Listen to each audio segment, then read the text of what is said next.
Maybe there's a certain echelon of them that have interactions with, for lack of a better phrase, evil aliens. Trump swam in those circles as a blackmailer more than a blackmailee. Maybe the only bad trip I've ever had. When you take the edge of our scientific understanding of the universe out that far, you're right up against religion. Promiscuous, dumb with my dick. QAnon people found my shit and started spreading my shit. They like were super down with it. Psychedelics can overwhelm some people's brains really quickly. Hundreds of millions of people would starve to death. You get that villain treatment for long enough and you start to love the villain.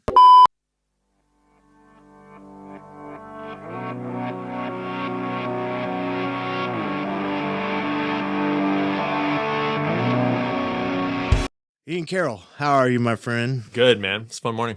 I just want to start off by saying you have some really good genes. Thanks, man. I do. I'm definitely genetically blessed. That shirt looks good on you. Yeah. Yeah, it was a good idea. I've never had one. Yeah. I messaged Ian the other day and I was like, dude, we got to back Sydney Sweeney up. we're gonna come in wearing badass denim. We got the whole works. You can't see it. Yeah, you can't see the jeans. We got the jeans, some cool kicks to go with them. You got to subscribe to my OnlyFans if you want those jeans. Those are paid content. I learned how hard it is to find a denim button-down shirt, though. Yeah. It's not easy. Yeah, especially if you don't want to buy it from a company owned by Jeffrey Epstein's associates. Or, yeah, we were just talking whatever. right before we started. And, you know, if you know Ian, if you don't know Ian, you've been living under a rock. But he knows he can draw, he can trace back every business from what we see at face value, and he can trace it all the way back to who really fucking owns this thing and what are their, you know, political beliefs and what is their agenda. So, yeah. And did they work with Jeffrey Epstein? And did they work? Everything traces back to Jeffrey Epstein. Hollister sure does. Anyways, thank you for coming, brother. I appreciate you so much for taking time out Totally. of your It's day. kind of a long time in the making. Yeah. So I was traveling for a little bit. I mean, like I said earlier, everybody pretty much knows who Ian Carroll is at this point. You bursted out onto the scene a few years ago. I remember I was doom scrolling on my phone, and I was like, all of a sudden this dude pops up with this amazing head of hair and a badass fucking mustache. And you got the screen behind you, and then your face is kind of superimposed into the front of it. And he's kind of just like pointing here. And then I, you know, turn the volume up like, what is this?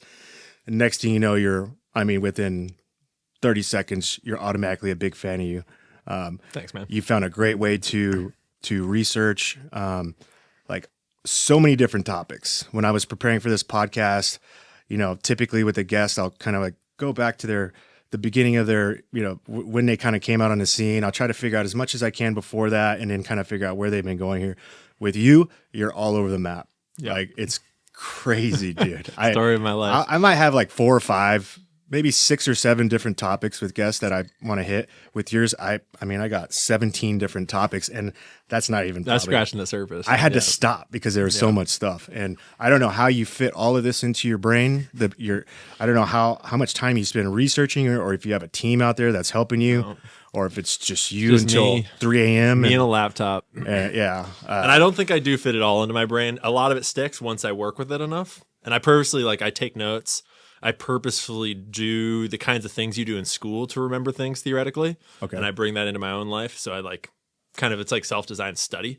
And the more I work with any given topic, the more it sticks. But there's some stuff that I bet you'll pull up some stuff from way back that I'll kind of remember, but also be a little fuzzy on because you just learn so much. So you're just taking notes on a notepad or your laptop? No, I found at first I wasn't taking notes. At first I was just researching and then making a video straight off the computer screen, just taking screenshots taking photos with my phone. And then my camera was just getting crazy. And I realized that I'm just letting all this knowledge just float away if I don't keep it all somewhere organized. And I found this program called Obsidian it's like visual. So I can drop screenshots in and I can do text notes and I can connect things with lines. And so I've got this giant Obsidian file with all these different note files for all different topics that just keep expanding and expanding and expanding. So with your notes, do you just copy and paste them? I understand you're organizing it. It's kind of like a blueprint of what's going on in your brain. But do you go back and read them? Because I always find myself, I take a ton of notes, but I never go back and actually reread them. I do. I don't really. I do occasionally go back and I actually do often, I guess, go back and read them to refresh the topic without exactly doing anything with it other than relearning. But I also go back and use it all for other videos. Okay. So I'm sort of inherently always going back into those notes and sorting back through them. So I'm like, some files I rarely revisit because they're just so niche. But like, for example, the Jeffrey Epstein note file I've got is ever expanding, and I'm always re-referencing it and adding to it. And I get pretty damn familiar with those files. So there's a lot of things where like I know exactly where I have that one Mint Press News article about Ronald Lauder and the mega group. And I know where I've got that section about like the Dimona nuclear facility. And it's just, and that's like comes from my background, my parents being teachers and me working in education early on, is I kind of structure my whole process around the way that I would if I was teaching myself as a teacher. Cause like, that's really, I mean, that's the goal, is to learn. Right. And so I just kind of, I intentionally, for as one example, you said like, do you like take notes? Do you copy paste? Like, how do you, I purposely try not to copy and paste, even if it's like right there, and I could just copy it. Like even if I just want that quote to go into the notes, I know that I will learn more if I type it back out Physically word by word, because then all those words go through your brain. You have the tactile, your motor cortex is firing for typing it, all these other things. So I purposely do things that are often more laborious. Like I don't really use AI very much. Occasionally to find sources now.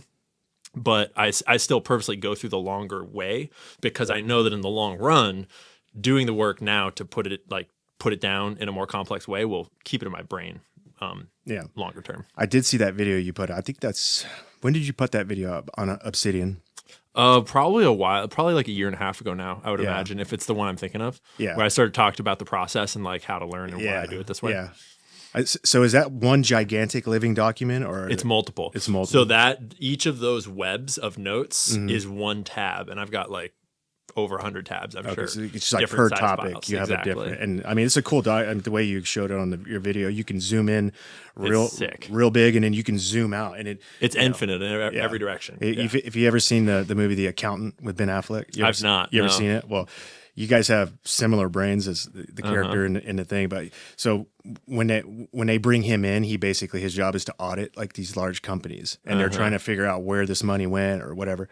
So he doesn't just like follow that. He starts at the beginning of the company and he starts drawing this huge map. Yeah, it's just a movie, but that's how you got to do it. Yeah, that's how I got the impression with you. And by the end of it, and he figures out where it is. It's just this gigantic matrix. And I honestly aspire to get more and more like that, because my whole thing, like my slogan was follow the money from the start, which is not highly original, but it is, I think, very important. That, I mean, it's a cliche for a reason, because money is what runs everything. And if you want to understand a system, you have to understand how the money is flowing and who's flowing that money in and where it's going. And so I don't have a lot of financial expertise, but right from the start, I've tried to find a story and always figure out like who owns these different elements, who's funding these different things, where's the money flowing. And that really does, you can get really granular on that. And there's a lot of skill involved. Okay, so go back. You said you used to be a teacher? Yeah, I mean, it's a funny backstory, because I'm a high school dropout. I have no college degree, no teaching certificate or anything. But my parents were both teacher educators, and when they let you be a high school dropout. Yeah, it was a funny conversation. They knew it was coming. Like they knew I was going to drop out before I knew I was going to drop out. And there was a lot of like complicated. It was like I got sick and missed a bunch of classes, and I was going to have to wind up going back for an extra semester to finish it all. And I was like, fuck that. Yeah. But I started volunteering as an improv theater teacher when I was 14. So I left the middle school and went to high school. I'd gone to this like cool little middle school my mom was the principal at the time. And I came back and volunteered as the teacher of the improv theater group that I had been in when I was there. And then the next year, that became a paid job. And then the next year I started doing after school stuff. And then the next year I started doing assistant teaching stuff. And then the next year I was doing summer stuff. And so that job expanded into all these different like low-key teaching jobs. And then the parents of those kids, like over the next 10 years, gave me basically recommended me into a few different jobs that I sort of like quietly hopped between unofficial teaching jobs at really cool like little private schools and weird alternative schools. Everything from like teaching rock climbing to teaching math and Spanish to leading backpacking trips. And then like the very last one I ever did was an outdoor education program for a homeschool cooperative, where I was teaching the middle schoolers outdoor ed, where we basically just like went outside and built brush shelters and made fires and like just hung out in the woods. This was all up in Washington State? Yeah, Washington State. Yeah, that's where you I did do a little bit in Guatemala. I did a travel teaching program that I was telling you about earlier today, like a little gap year program teaching 4th grade in Guatemala, which was a whole different experience. Yeah, tell them about learning Spanish so you could get out of Yeah, I mean, tickets. I learned Spanish through, I had some really good Spanish teachers. I mean, I was very privileged in my education. My parents, being teachers, we didn't have a ton of money, but I had great education. What are you, a Nazi? Yeah, I mean, have you seen my jeans, dude? Tall German. I mean, I don't have the blonde hair. Privileged education. But yeah, I mean, how do you think you get good genes, bro? Obviously. And so like that education went a long ways. And I didn't realize when I was young, but like it makes a world of difference just having, as a young person, being engaged in learning and enjoying it and like challenged by it. And so by the time I got to high school, I went in 2 grades ahead in Spanish as one example. And that Spanish class was so boring that I got taken to the principal's office like halfway through the first semester. And I'll never forget this. Senora like walks me into the principal's office and she doesn't tell me why. She's like, Chico, could you come with me? And she like walks me all the way down. It's all silent. I'm all like, what the fuck's going on? She sits me down in the principal's office and she just turns to the vice principal that's there at the time. And she says, I think this Chico's on something. Like I'm on drugs. Oh shit. Because I was like so bored with her class that I was like swishing my hair around on the desk and just like being a retarded ADHD teenager. What I'd never done a drug in my life at that point yet. But I was so bored with her class that she thought I was stoned. And I just cracked up and like told the vice principal how boring her class was and was like, this is retarded. Like, and he kind of got it. But it made a huge difference getting that early education at those early ages. Because then by the time I finished high school, I was like, as Spanish being the example, I traveled with this little alternative high school I wound up at for 1 semester, got some experience in Spanish speaking world. And it really like woke me up to how useful of a skill that is to be able to communicate with other people. So after high school, when I traveled, I was already pretty close. And I was teaching 4th graders that were in a little Mayan village. And their first language is a language called Quechiquel, which is a Mayan dialect. Their second language is Spanish. And my second language is Spanish. So we're teaching in Spanish, which is both of our second language. But when you have like 40 4th graders in a room, like throwing plastic chairs at each other, like they have zero discipline. They're fucking Mayan kids that come from the fields. They work all day. Like they don't give a fuck.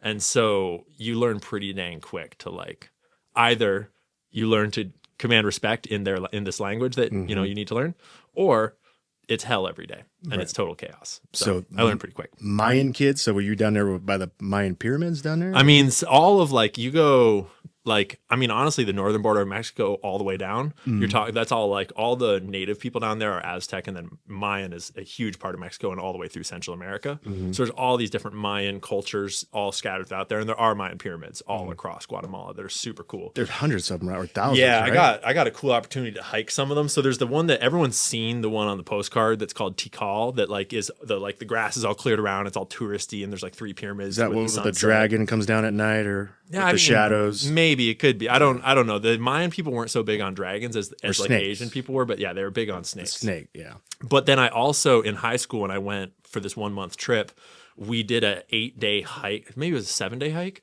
through the Petén jungle, which is the northern part of Guatemala. It's like drug smuggling central, where all the drugs travel north into Mexico. But that jungle used to be the epicenter of the Mayan civilization. And it's just completely flat for miles, like hundreds of miles in every direction. It's ocean to ocean, basically. It's just one giant flat swamp. And then there's these pyramids that are like lurking in the jungle, but they've all been overgrown. So you climb one pyramid and you look off way into the distance and you can see this tiny little like lump in the trees. And that's the next pyramid that you're hiking to for like the next night's camp. Jeez. And it's all still being excavated. The biggest, the largest pyramid in the world so far discovered by mass, not like the tallest, but the most massive, is called La Danta, and it is in the city of Mirador, which is in that Petén jungle. And we went and visited it, and like they were like the archaeologists were there doing excavations that came out in like Smithsonian 3 years later. It was super interesting, and I was like 17, just like, what the fuck is going on? How like long were howler monkeys out every night? That's cool. Do you ever see any jaguars? I never saw any jaguars. No? I've seen some mountain lions that we were talking about earlier today. They have mountain lions down there too? No, I mean, well, they do have mountain lions down there. I didn't see any down there, but I've seen mountain lions up here. But no, down there it was all, we were trying to see tapirs. Didn't see any tapirs. No? No, they'd be cool though. Well, that's cool. So how long were you down there? What time, how old were you when you left? I went to Guatemala for the first time when I was 16, I think. I would have been a junior in high school. Yeah. And that was a 1 month trip with that high school that we like did ourselves. And then I went back as a gap year program when I was, I guess, 17 or 18 for 6 months. And then that was so cool. I was telling you earlier today how I did this teaching thing for 5 months, I think. And then the last month I got a job at a hotel and bar.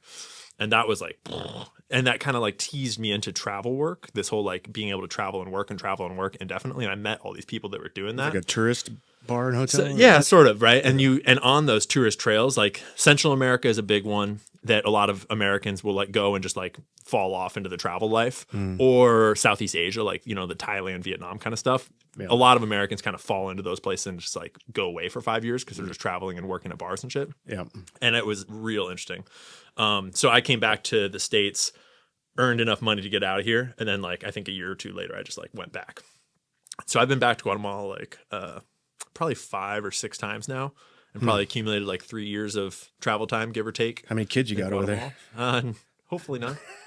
That's a joke. I'm sure I don't have any. I've actually, one of my greater blessings in this career path and just in life in general is that I've never been like promiscuous or like dumb with my dick, which is like such a blessing now to not like be making dumb mistakes like that. Yeah. Yeah. You got a new girlfriend, right? Yeah. Yeah. I mean, I guess new. At this point, it feels like we've been together for forever, and it's awesome because we went on this big, like, we traveled together for like the last 4 or 5 months, and it was like the biggest crash course in a relationship you could ever have. It was cool. Yeah. Ian, so we get down to the trail today. I've never seen Ian's car, and he pulls up in his minivan with one of those, what do you call the thing? Like a rocket box? A rocket box on top. And it's not like a new minivan. No. Yeah, like Ian's got millions of people that listen to his stuff every single day, and he pulls up in like this like soccer mom mobile. It was $2,500 on Craigslist.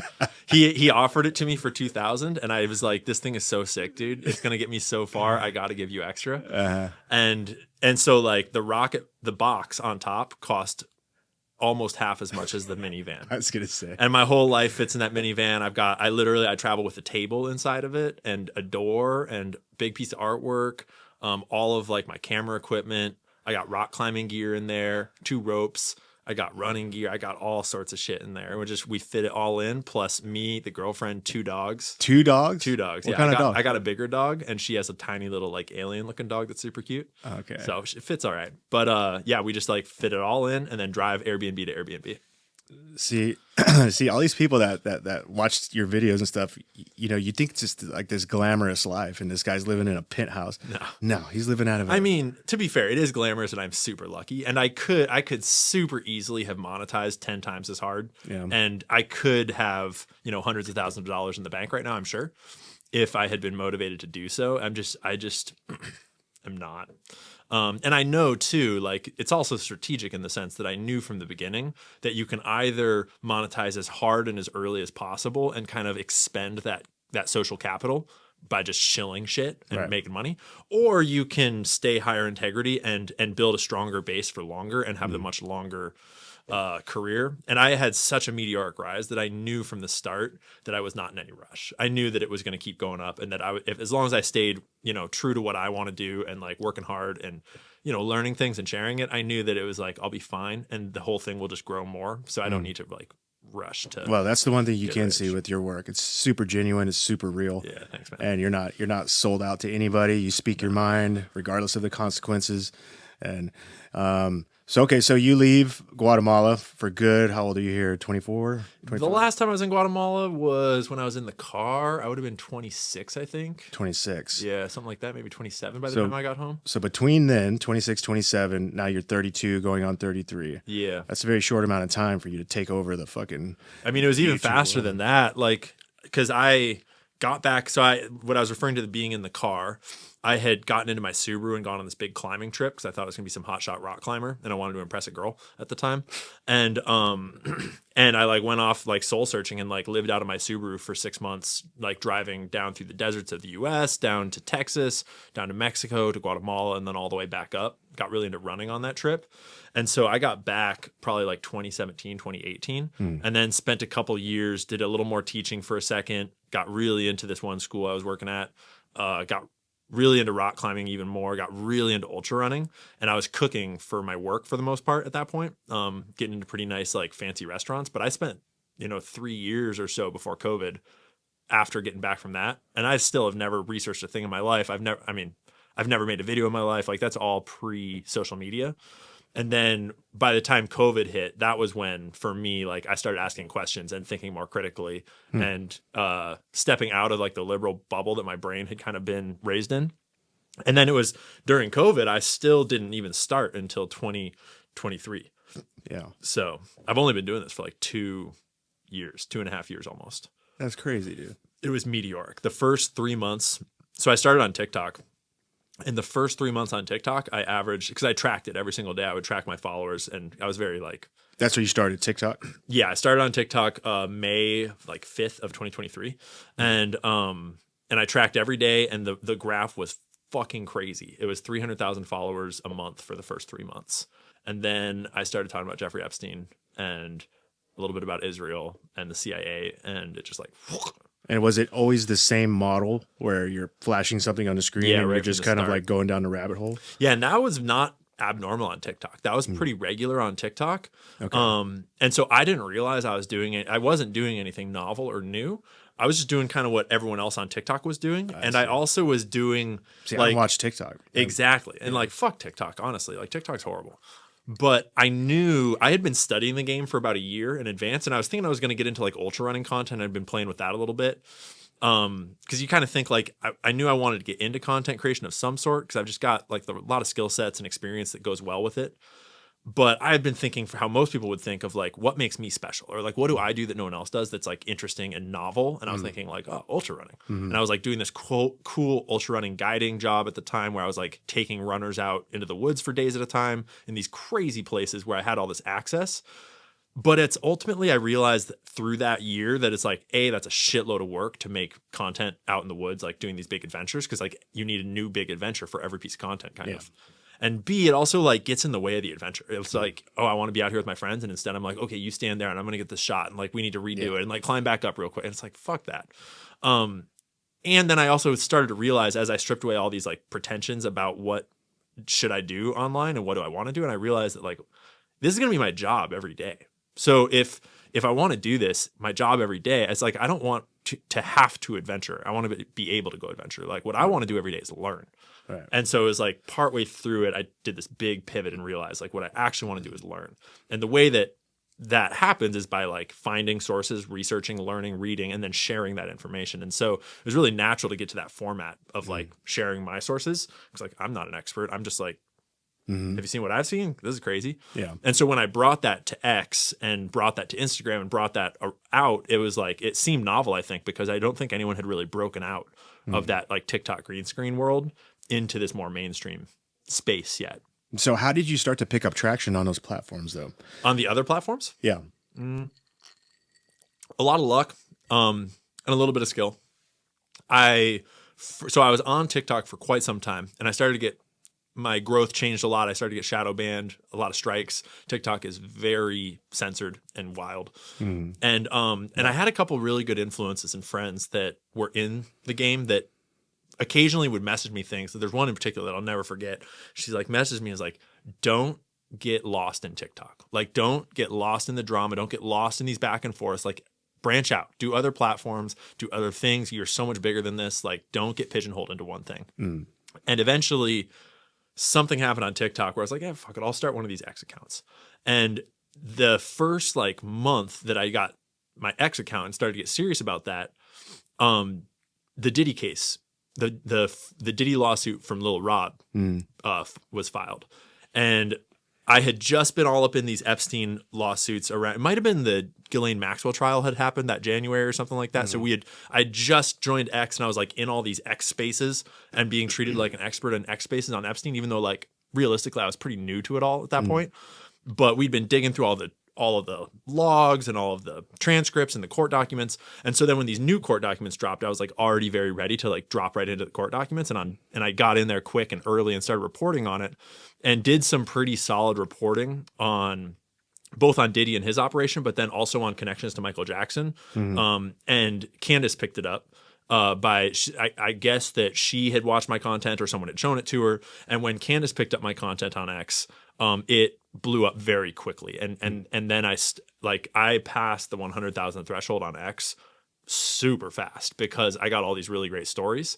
And also, side note, when I first got on X, all the QAnon people found my shit and started spreading my shit, and they like were super down with me. And I didn't know anything about Q at the time, didn't know anything about them, and they were just so fun and funny and interesting. Right? And most of them are like super based, like back to nature, like love your family, like get grounded, like get sunshine. They're like that kind of like eco hippie kind of people a lot of times. And they're obviously all different kinds of people, but they're actually like really cool. And so I kind of just like made friends with them. I was like, cool, like that's weird. That's not what I was expecting. But they did a whole bunch of kind of sharing my stuff and being hyped on me right when I got there. And so it was like group after group, people kind of helped me and grew me and supported me and just like shared my stuff. And I also knew like there's a certain amount of strategy of like on X, everyone's posting text. And if you're the one posting videos that are interesting, you already stand out from the crowd. Right. And it's like, I'm probably not going to follow your account if I just read 2 sentences that are like cool 2 sentences, but a scroll. Yeah. But if you see a video creator over and over and over, it's like, you're going to go to that video creator for those videos. And you got to get to know their face too. Exactly. Right? Yeah. So there's a little bit of everything, but I just kind of like, I managed to get very lucky in my timing of when I joined these different platforms and what was going on them. And then also a good bit of skill of just like looking at the landscape and figuring out how it works and trying my best to just like leverage the way the system works and what we all want to see. And so is it just you and a laptop, or do you have guys?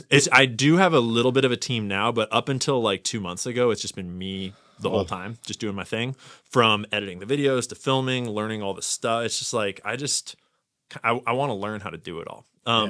But I did, earlier this year, I started working with Bigly for my website because my clothing website that I was selling clothes like on the side had broken and I was fucking it up, and like people's orders were like 3 months late, and I was trying to deal with customer support and they were not sucked. So Bigly took over my clothing, and they're awesome. I love the Bigly guys. And I plan to expand that more. And then so that took that whole thing off my plate. And then as I've been growing the YouTube lately, getting really into YouTube, just like the last 3 weeks, I started working with 2 really good friends that are super dope that are helping me with like editing YouTube clips and thumbnails and just kind of like all the extra YouTube support. So it'll grow slowly, but I like not forcing it and pushing it. It's really important that you work with people that you jive with. Yeah. You know? So how many days or how many hours out of the day would you say you actually like research? It really depends on the phase of like life I'm in, as in like which time of the month and what I'm like, what's going on. Like, when I live in one place for a whole month, which is usually like I'm doing an Airbnb 1 month at a time, then move in 1 month at a time, kind of. And so when I have a whole month in one place, I get pretty locked in, and it can be like kind of all day, every day. Like when I, for example, lived in Nashville and was working the Candace show, she was on maternity leave and I took over for a month and a half. That's right. And at that point, it was like, partially because I also had this schedule to uphold to their show, but also because I was like there for a whole month locked in with like, that was what I was doing. It was like literally dawn to dusk every single day. Like I'm either writing the script for the next one, researching this topic, or I'm like all sorts of stuff. But then there's also times where like right after that, I had to like go to my like best friend's wedding from when I was a kid, and then go visit my family, and then go visit friends in Idaho. So I was doing all this traveling, and ultimately like maybe out of, those 3 weeks, a lot of those days I didn't get any research done. I didn't get to do anything because I was doing all sorts of shit. Well, it's cool that you have something that you can take a break if you need to spend time with friends and family. Yeah. But like the cool thing about the job is that in a certain way, everything is research. Yeah. Because it's not just like, the job is not just, do you know the most about like that government document and that CIA program and this, like, it's not just information. It's also like cultural ideas. It's also like trends, and it's like philosophical things about how to be a person, because if you could deliver the exact same information in 2 different videos, and in one video you could be relaxed and fulfilled and like confident and just like in a good place in your life because you've been doing like spiritual work, you've been working out every morning, you've been getting sunshine, and in the other video you could be stressed and underslept and poorly fed and just like jittery and shitty, right? And like that shows, right? So it's like there's a certain element of video creation that is like a whole life endeavor.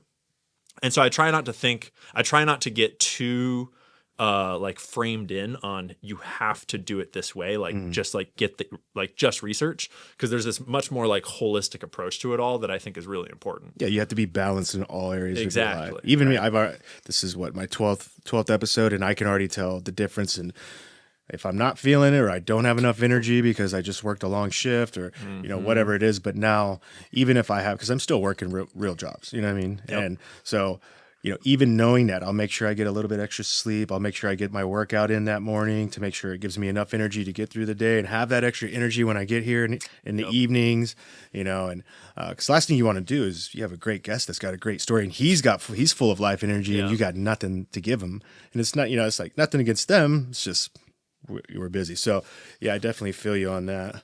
But I mean, especially with podcasting, like a lot of what I do is solo. And so there are definitely days where I'm like dragging, but then it's like, all right, just get through this video. Just click record and just fucking turn it on for 20 minutes here and then go veg out and go to sleep.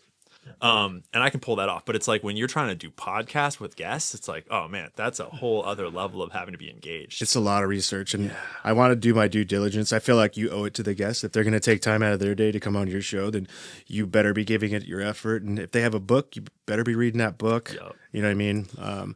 So I like it. Dude, my whole life, I've kind of like avoided a lot of topics just because I realize how much energy it's going to take if I start going down that rabbit hole. So like politics, I try to stay out of my whole life. I never wanted to get engaged in those conversations. People start talking about it. I'm going to go find somewhere else to hang out, but it's like, it's part of my everyday life. The older you get, politics just becomes everywhere. You can't hide from it anymore. Life is politics. You have to learn to, well, fuck it. If I can't, what is that saying? If you can't fucking beat them, join them, kind of thing, or whatever. So I'm like, all right, fuck. So now it's a crash course for me. I'm trying to play catch up on a lot of these things. I've always found, controversial topics or quote unquote conspiracy theories. I found those very interesting. Space. I love space. Like today on our hike, we stopped and we did a video on Alex's Live X where we were talking about that AI Atlas comet or potentially alien mothership that's headed our way. It's like 7 miles in diameter, this gigantic interstellar object that is hurtling through our Milky Way galaxy. Yeah. And it's probably like, I don't know, 700 times the size of that Oumuamua comet that came in a while back, which everybody thought that was a UFO. So stuff like that I find fascinating. Not so much the UFO topics, but like just space in general. Like stuff we don't know the answers to. Well, it's so interesting. It's the idea of space, our galaxy is 100 million light years across, estimated. Okay. Imagine that if you're traveling at the speed of light, the fastest speed known in the universe, it will take you 100 million years to get just from the edge of our galaxy to the other edge. That's just one galaxy. That's just one galaxy. Yeah. In a gigantic ocean of galaxies out there. And so, once I started to wrap my head around that, I always had this picture in my mind when I was a kid where, like if you had a laser pointer, we used to play with those red laser pointers, and I would point it up into the night sky, and I would imagine if that laser pointer could just keep going, and it would never stop. Even if it hit a planet, it would go through the planet, keep going. It would never end. And that blew my mind, because even if we are in this gigantic bubble, say like our entire universe that we know is just gigantic bubble, and then there's got to be something beyond that. Yeah. No matter what it is, there could be a layer of diamond or a layer of ice or whatever. There's always something or another beyond universe that. Bubble. And so from a very early age, my brain was just like, wow, this is crazy. I don't know what this is all for. I don't know what the purpose is. Michio Kaku had a great explanation. Because he goes around and does a lot of seminars. Interesting. I like him. I love that guy. He's not like Neil deGrasse Tyson that like feels right controlling. Yeah, Michio's super just chill. Yeah, but he gets asked that question a lot. It's like, does he think that there's life on other planets? And basically he says just from the law of probability alone, like there's so people do not realize how big the universe is. He goes, not only is there, if you just plug in the law of probability, not only is there life out there, he goes, there's so much life out there that there's another planet called Earth. And there's another Michio Kaku on that planet. And so he's like, if I go to Vegas and I walk up to a roulette table in a casino and I put 500 on red, there's so much other life out there that there's another Michio Kaku on another planet in another casino called the same thing, putting 500 on black. Like, I like where he's going with that. That's how much there is. And people just cannot comprehend it because they can't wrap their minds around how big this fucking universe is. It's massive. That's the kind of shit that I spent even as a little kid, I'm sure that my parents have saved like journals and drawings and like essays and shit about these different ideas. I have one in my mind that I'm thinking of just, I was always theorizing of like, how does this all fit together? Like, what's the big picture? Because really, like, the way I see it, that when you take the edge of our scientific understanding of the universe out that far, you're right up against religion and spirituality and like what is God. I think they tie together. I think that science and religion are getting to a point where they're starting to talk about the exact same thing with different language, which they kind of always have. But we're starting to be able to scientifically get right up into like, where is the consciousness coming Do you believe from? in God? Absolutely, yeah. Yeah. Have you always been devout? No. I was raised not like atheist as much as just like without it in my life at all. Like no religion whatsoever. My mom was Catholic with a really bad upbringing. Her dad was a World War II veteran that ruined Catholicism for her. And my dad was a Quaker that loved Quakerism and all that, but like that didn't come down into our lives at all. We didn't practice anything. So I had no concept of God whatsoever. It was all just science and like reality. And I got to a certain age where I just realized that like there's something missing from the human experience without that. Like if you don't have a religious practice and the rituals like we were talking about earlier today and the community, especially of like a church type of community, like because ultimately like what all religious communities kind of share is they are a bunch of people getting together, committing to doing good. Right. Is essentially what that is. Yeah. Unless you're Satanists and then you're committing to doing bad. Plenty of those out there. But I just started, the older I got, the more I felt like once you grow up and get out of the house and are like out in the world doing your thing, you're like, and you're alone really. You got friends and all that, but like at the end of the day, you start to realize more and more the older you get, like, oh, I'm alone every night and like I'm just who I am in this. I'm like, what am I doing here? And you start to realize that if you don't have something to anchor you to your best self, there's so many opportunities across life to let yourself slip into bad habits, to let yourself slip into laziness, to slip on like your ideals as a young person. And like religious groups are basically just a bunch of people getting together to be like, oh yes, remember, we want to commit to we're going to hold ourselves accountable. Right. And so I consider myself vaguely Christian, but most Christians would consider me to be a heretic in like every sense of the word. Because I'm coming from science into it. And as far as when I'm looking at the edge of science, like the kind of stuff we talked with Alex about on the hike today, a lot of those topics, like how your nervous system is like a receptor and a transmitter for consciousness, that train of science, that train of thinking very quickly leads to like the universal consciousness field that we are all receiving consciousness from.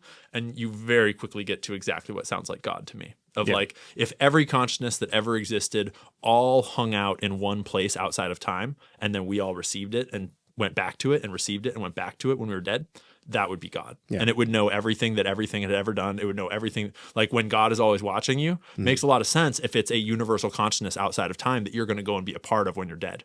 And it would make a lot of sense that you're going to be judged by God at the end if you're going to go join all of us in the universal consciousness, having contributed your life's worth of consciousness to the mix. Do you know why Michio says, because people ask him, why are we here? What is the purpose of humans being here? Are we a virus inside of this universe? Like we're consuming all natural resources until, we kill the host, or what is it? And he says he's given that question a lot of thought. And his thought was, he's a scientist. He always caveats everything with, well, first off, I'm a scientist. He goes, but this one, I personally think that the universe or God or however you want to look at it or whatever you want to call it, I think it created something that could appreciate everything that it made. Like something that could actually... Self-awareness. Yeah, so something that could, you're making all these beautiful universes and galaxies and supernova stars and like all these amazing things, but there's nothing to appreciate it. What's the point? Yep. So you want something that can view it and go and look at it in awe. Wow. The observer. Yeah. Right. And I agree completely. I arrived at the same conclusion. In like my mid 20s, I went through it was actually when I was prescribed Adderall in my late teens. And when I was like 24 when I finally got off of it. And I went through like 3 years of like pretty low key depression of just like, what's the point? Like, none of this fucking matters. Like your brain's just drained of dopamine. And the thing that got me through that time, that like kind of dark time, was like, whatever, maybe there's no point, but the point is to just observe it all. Like, just be a part of it. Just, you are here as an observer of this great reality. And like, at the very least, your job is just to see what happens. Cause like, ultimately, like, clearly God has not put everything here for it all to be great. Like, clearly, kids aren't dying over there and being starved over there and like genocides over there. So that's clearly like, the point is not for it all to be good. The point is for it to be everything and for us to experience it. Where do you think manifestation fits into the topic of religion? I think everything is based on energy, and that if we are, so the way I see it is that life is this like evolution of physical matter that gets more and more complex, that evolves these like electrical systems that can transmit and receive consciousness, which is some sort of energy field, some sort of electromagnetic interaction with our nervous systems. That like the way I see it is like if you had a different nervous system, you would have a different consciousness from your gut to your brain to everything. Cause like think about it, it's like your brain, that's the ultimate question in science, is like consciousness is sort of in your brain, but it's not actually like in your brain. We can't find it. Yeah. But it is emergent because of the whole nervous system, from your guts to your feelings. Yeah, your brain is just a tool. It's another another bodily organ that you use to solve problems. Right. But if you change your brain, you change your consciousness. Exactly. It's not your conscious, it's not your soul. Yeah. But it is married to it. It is like lock and key to it a little bit. And so if you take that view of the system and you see it as like an antenna and receiver, then you're also a transmitter, because we're also putting out electromagnetic signals all the time. And when you read like ancient texts and you read ancient stories and religious doctrine and put the two kind of all in one pool and look at it, it looks to me like manifestation is just like a woo-woo word for the power of your own mind to interface with this reality. As in like everything in the room, everything in all of our lives was an idea. This is not my quote. This came from someone else. Is everything was a thought before it was a thing. You had to think of a glass before you blew the glass into that shape. You had to think of a plastic water bottle before you had to come up with it. Yeah. And so in some ways, like manifestation is very basic of just like, I have a thought, I do a thing. But in another way, there's an energetic interaction where like science is more and more now understanding that I energetically interact with you, and my happiness energetically interacts with your happiness. And if I'm down, you're down. Yeah. And there's like a lot of intuitive ways to understand that, but there's also a lot of very scientific ways to study that. And I think we're getting more and more to this. I think the next 100, 200 years, if we actually, look into consciousness, we will be learning that you can empower your own nervous system to be more powerful by being energized, by being active, by being healthy, by being like having a strong heart pumps a lot of like your electricity is more measurable if your heart is athletic and strong, right? And that empowers your own field to be more powerful. And so like when I walk into a room, I can feel my energy affecting everyone else. And if I walk into the room quiet and down and like chilling, the whole room is like feels that, especially because I'm so fucking tall. Kind of goes in line with like an aura. Exactly. A specific aura. That's how I see it. Some people, they walk into a room and you could just feel their energy, their command of the room instantly. People will stop talking and kind of like wait for that person to talk, even if they don't know them. They just have a certain something about them. And when I meet someone like that, I study them. I try to like get to know them. It's like those are always the people I want to like hang out with and get like absorb stuff from, is like the people that just have that thing, like that energy to them that is just like magnetic is kind of the wrong word, but it's just like power. It's like they wield a lot of consciousness.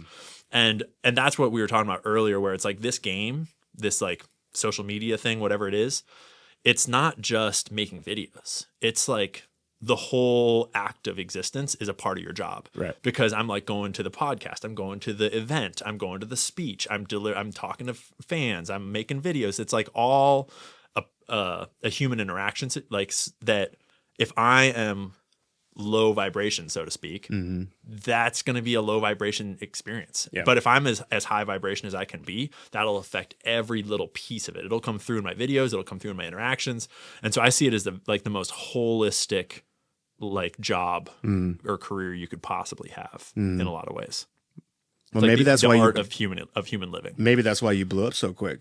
Might be. People could feel that, even if it's through a video. I or a think phone. it is, to toot my own horn, and not to say that I'm like super good at it. I'm certainly a flawed man, but I do think that being old enough and at least a little wise enough to understand that I need to be paying attention to that from the very start, and to understand like just in the most basic way of, if I'm going to film this video, I need to be excited. People want to like, I don't want to just share this information of like, look, this is the number. It's like, this is crazy, dude. This is freaking crazy. There it Look is. That's what you do on your video right there. That's it. And learning to channel, because like in some ways that's acting, but in some ways that's what good acting is it's channeling a different truth. It's like when I first saw that piece of research, I was like, what the fuck? Yeah. What did I just read? And you're trying to reenact and that learning moment. to like hold that emotion and bring it back out of like like it is still crazy now, even like it was the first time I read it,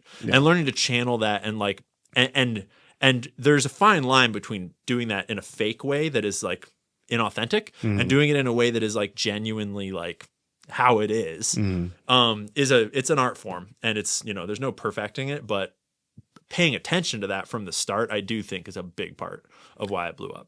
I mean, it's been a few years now, so you kind of been in his driver's seat for a little while trying to figure out, I guess, where you're going to land. You're making it look pretty easy. I wouldn't say easy, but like you're making it look smooth. Thanks, man. Right? Where do you see this taking you? Or like, first off, what's your goal? What's your mission with this now? Now you have a platform, you have a voice that you can do a lot with. You can help a lot of people. Like, what would you say your mission is to do with that going forward? Because this is just the beginning of the Ian Carroll. Absolutely. This is very much the beginning. Yeah. And I'm super 32 aware years of old. that. Yeah, 32 years old and only a couple years into this. Definitely have a million directions ahead of me. And there's a couple different levels to that question and answer there, in that the goal outside of myself is I would love for the world to be not shitty. I would love for people to be able to afford a home, and for kids to be able to like play in the streets and not be in danger, and for like pedophiles to not run our government. I would love to play a part in all those big things. But that's kind of like, nebulous. That doesn't really mean anything to say.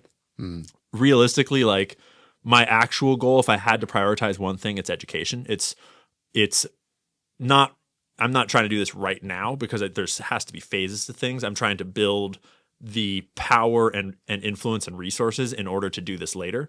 Okay. But I would love to play a role in revolutionizing the education system, which is not to say like go in and like change how schools work, because ultimately I think that schools are a dying institution. Yeah. The only purpose of schools right now is daycare and indoctrination. And you get to know some homeschoolers, some homeschool families, and you will very quickly realize that schools are not the future. And kids don't need schools anymore. But what we do need is to understand what the digital is doing to our young people and how to make that a productive relationship instead of a destructive Embrace it rather than... Exactly. Well, they just signed a new law here. Governor Abbott just signed a bill saying no more cell phones in classrooms. Literally yesterday. Which is like, in some ways, cool. Let's get some more human interaction. Let's get back to real life. But it's also holding us back from... moving into a new era. And so I think that down the line I intend to play a large role. And I what I mean by not getting like, I'm not going into the school institution. What I mean is that what we need is a change of our cultural consciousness about how we all think about education. Because I had this thought the other day that we all think of journalists as like a career of those people over there that do journalism, just like those people cook burgers and those people fix cars. But that doesn't work anymore, because it used to be that we had, 40 possible news sources and you just picked one and it was journalists working there. And so you were just going to one of 40 newspapers and you were just reading their journalism, and that's how you learned about the world. And now that landscape, I mean, even then that landscape was purchased by the CIA and by all these different things. But now it's so obvious that there's A, way too many sources to trust. And B, all those sources are controlled and influenced, and money's trying to buy them, corporations and intelligence agencies. And it turns into this crazy landscape where it doesn't matter if there's good journalists out there if you're not paying attention to them. And how are you going to know which ones are good journalists? Because the only way to know who's a real journalist now is to be educated enough to basically be a journalist yourself, to vet whether they're telling you the truth and to vet where they're coming from. Which most people don't have that kind of Exactly. And so the unfortunate truth is that now we kind of all have to be journalists to a certain degree, which no one has time for.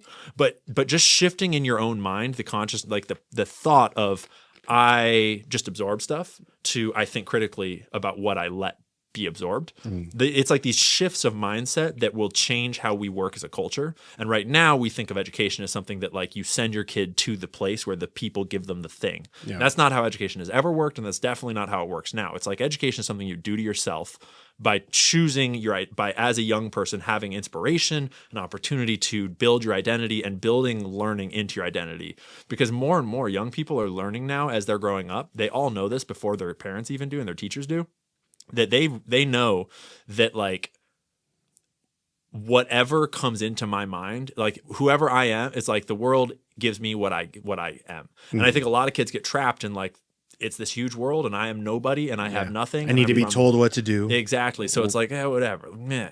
But ultimately that exact same kid from the middle of nowhere with no opportunities, if that kid was motivated to make the most of himself, to put the most into his brain, to learn the most skills, he could become the next Mr. Beast. Yeah. Like the internet changes everything. And if you get that switch to flip early enough in childhood with the right, with a supportive enough environment around you of like at least a little bit of love, kids can become amazing things. And trying to shift that consciousness to be like, stop outsourcing learning to other people and start. Everyone has to be their own learner, and they have to teach their kids to be their own learner from the start.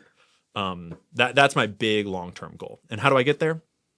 It's in phases. And right now I'm actually kind of intentionally on the like pump the brakes on the fame and like pump the brakes on the massive growth and pump the brakes on like I've stopped answering emails. I like don't even check my text messages. I've just like turned off to the whole world of like I'm getting like people trying to sponsor me and like money trying to like offered to like come on this podcast for all this money. It's like, no thanks. Like right now I'm trying to just like settle down and make a YouTube channel and like get out of the whole social media fighting for a little bit so I can just learn more and just like hone the craft and spend some time just like being low key and building what I'm doing. Because I assume like down the line, I'm going to write some books. Down the line, I'm going to do some shows. Down the line, I'm going to do some travel. I just want to get creative. Yeah. And I don't want to get sucked into there's so many forces constantly trying to suck you into like what everyone else is doing, what everyone else is fighting about, all the distractions. Well, that's also, back in line with being in harmony, in balance as a person. Bingo. How are you supposed to be the best version of you for this next stretch of your life? Unless you can find a way to balance it all and not get kind of lost in the noise. And, exactly. So I think you're right on the money. I think your head's in the right spot. I love that you're going to be trying to figure out how to change kind of like the collective consciousness when it comes to thinking. I think school needs to be a way. Here's the problem. Like it's the way the education system is set up. Kids don't like to go. They want to see their friends. That's the only thing they like about it. It's too structured. Like K through 12 needs to be an opportunity to teach these kids how to learn, how to love to learn. Exactly. In my opinion, not these stupid calculus tests and all these stupid things. Like find out their strengths and weaknesses, and then once you figure out these kids' strengths, then like okay. This is kind of their path. These are our teachers that this is also their strengths, right? And like, let's teach them how to learn, like love learning. Like my kids, my 13 and my soon to be 16-year-old, I introduced them to ChatGPT, and I'm like, because they're like, my daughter Mila, she's like, I'd love to start my own like fitness this or fitness that. And I'm like, well, have you plugged it into AI yet? To see how to do it? And she's like, no. And I go, well, check this out. I pulled out my phone. I was like. My daughter's 15 years old. She wants to start a fitness YouTube channel. and she has no idea what she's doing. And I just typing all this out, or I was like speaking it into it so she could see how easy it is. Right. And I just basically gave it to parameters, and I said, give me a 2-month plan on how she can start, and give me a step-by-step, day-by-day plan on how she can make this happen. Boom. 3 seconds later, and it showed her exactly what to do. Yeah. And she looked at me like her eyes opened up, and she's like, yeah, it's that easy. The like, only limit now on human potential is human striving. Well, it's the great equalizer. Exactly. Because like if you did not come from a life of privilege, right? Like Sydney Sweeney, how dare she? Yeah. If you did not come from a life like that, you know, say your parents, they worked too much and you never saw them, or you were raised by your siblings, or they were alcoholics or druggies or whatever. Like a lot of kids today, they don't have access. Well, the privileged kids, the kids that came from a mom and dad in a perfect house and a perfect life, and they got to go to summer camps, you know, and they got to do all the things that all the poor kids and losers didn't get to do. When they grow up and they go, hey, I want to, you know, start a whatever, I want to start my own law firm. And they're like, they have the mentors in their life that can be like, okay, little Timmy, like this is what you need to do. Well, now we all have access to that. So it's just about educating everybody on how to use that. Exactly. We all have that life now. It doesn't matter where you're from. You can literally pull up AI and tell it exactly what you want, and it'll spit it out. Yeah. And it's going to be way better advice than that little Timmy got from, you know, whatever. And you can tweak it on the fly. You can ask more questions. You can it learns you. Exactly. But the one thing is that you can't do it if you don't love doing it. Like if you don't love learning, right? Because if, you know, you write out that plan of how to start that YouTube channel for her, and if she doesn't love learning, step 1 is going to suck, and step 2 is going to suck also, and step 3 is going to suck as well. And so it's that flip of, because you're right, the schools teach you to hate learning. And there's so many reasons why and things packed into that, but like ultimately the whole system is built on negative reinforcement, built on what you don't do, what you don't like, don't break that rule, don't get out of line, don't get the answer wrong, don't do that, sit down. It's all discipline for what was done wrong. And there's very little celebration of what was done right. There's very little like opening a door and encouraging you to go out and you know, seek your own thing. And that's where I was so privileged as a young person, is that my parents and the schools I went to and the teachers that I had in those environments, it was like, for example, the middle school I went to, the slogan was nurturing the brilliance in every child. And the idea takes shape where it's like they got all their teachers on board with the idea of like, look for what your kids are good at and then encourage them to do projects and make and change the class so that your kids can explore what they do. And I like, everyone loves to learn naturally when you're born. Like every young person, like we are designed to learn. That's what we do. And it's only through conditioning that out of you through shame and negative reinforcement and guilt and all these other things that you stop wanting to take those risks and stop wanting to try new things and stop wanting to like learn and do the work. Yeah. I think it's the same as working out, not to cut you off. Same. Yeah. I think it's like sports. Yep. I was talking to somebody the other day about this. You know, when you're going through school, like, yeah, you want to be on a football team, you're trying to make it, you know, the baseball team or basketball, whatever it is your sport was, you're trying to be one of the cool kids so you can get laid. Basically, everything boils down to you're trying to get laid. All right.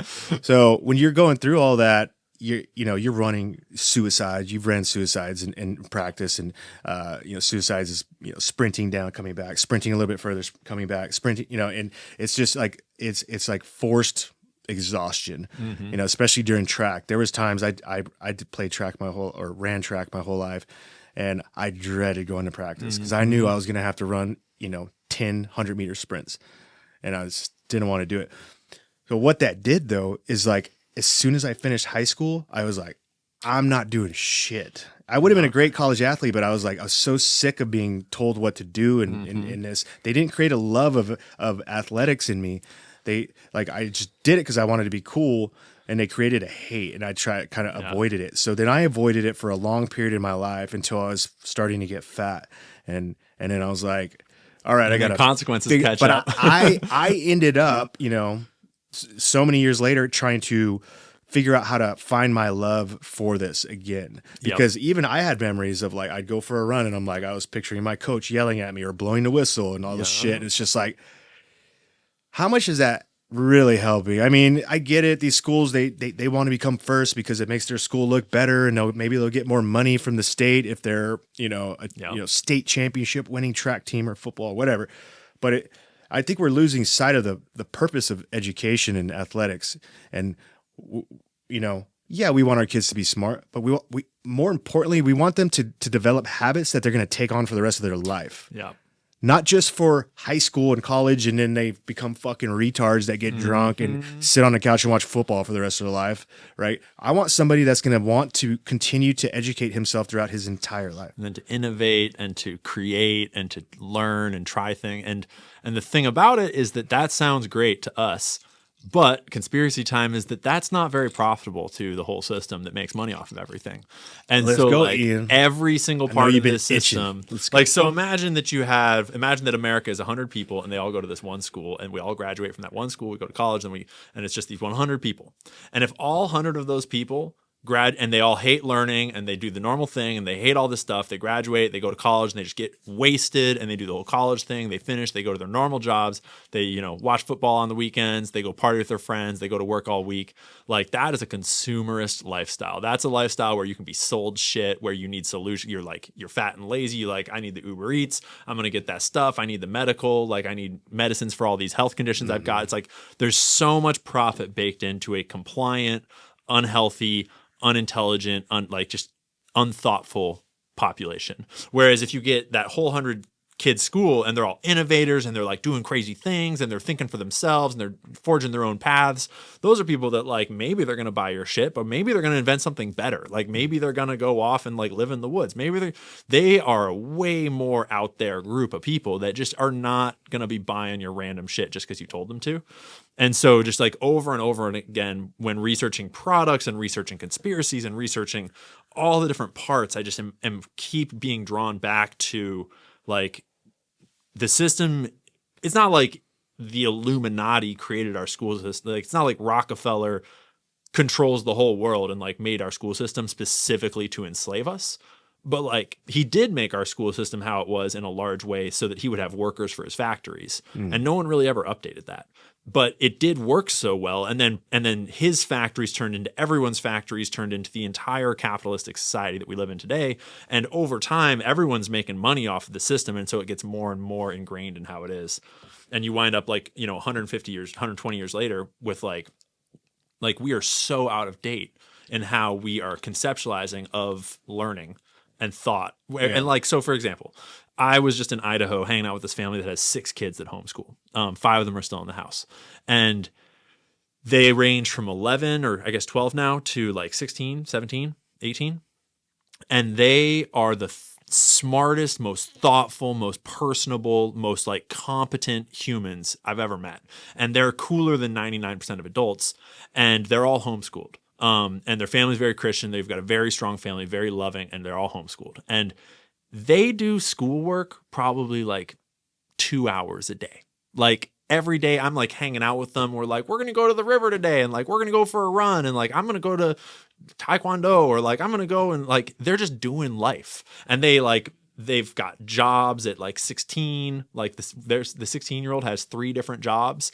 Ran a marathon with no training, like most like that was the one you told me? The most studious dude ever. Like these kids, and they're all unique and individual, and they're all doing their own things.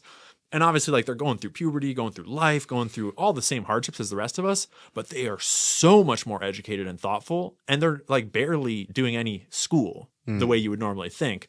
But everything is school for young kids these days are learning more from like their phone and TikTok than their teacher is teaching them. They're learning more on like a Twitch stream of some video game getting played than they're learning in science class. Cause like part of it is like, you're not learning anything if you're not retaining it. Yeah. You can be in the most advanced like MIT physics class in the world, but if you don't remember it 2 weeks later, you didn't learn anything. That was me in college. Right? That's what most of us do. And so it's like, there's the element of like, whether the information is important or not, is it being effectively given? But then there's also the element of just like is the information even effective? And in a lot of school settings, I think the information is actually not effective. And I think that actually kids are way smarter than most people realize, and they're way ahead of the world in a lot of ways because of how much the internet is exposing them to. Definitely. And so we need some sort of new model where it's like, just like give these kids the support and safety and infrastructure to just like become who they're going to become.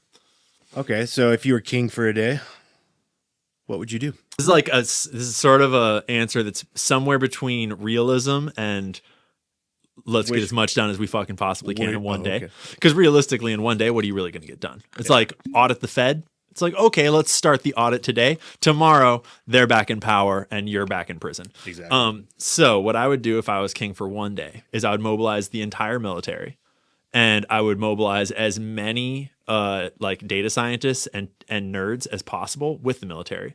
And I would go and I would seize the Fed, and I would seize all of the largest banks, and I would seize who else gets lumped in with this? Google, Amazon, Microsoft, Apple, Oracle, Facebook, and maybe like the New York Times. I would make a list of like the 20 top institutions that rule our lives. Just 20? Yeah, I mean, you got to focus, right? Like and I would mostly focus on the Fed, the bankers, and I would send the military in, seize the building, lock everyone down, get everyone out, and I would send all the nerds in to take all the data, to plug flash drives and hard drives into every single port in the entire building, find the secret buildings, everything you can find, take all the data in one day, take it all out, get the hell out of there, and go lock it down and start studying it and auditing it somewhere with it, and set up a secure team that believes in the mission and audit those bitches and shut it down. And my first thought was to blow up the Fed. But I figured let's like get a real, they'll just build a new one. Like we need to audit that shit. I saw your eyebrows raised. Yeah. I would end the Fed. If I was king for one day, I would end the Fed. Yeah. You fix the money, you fix the world.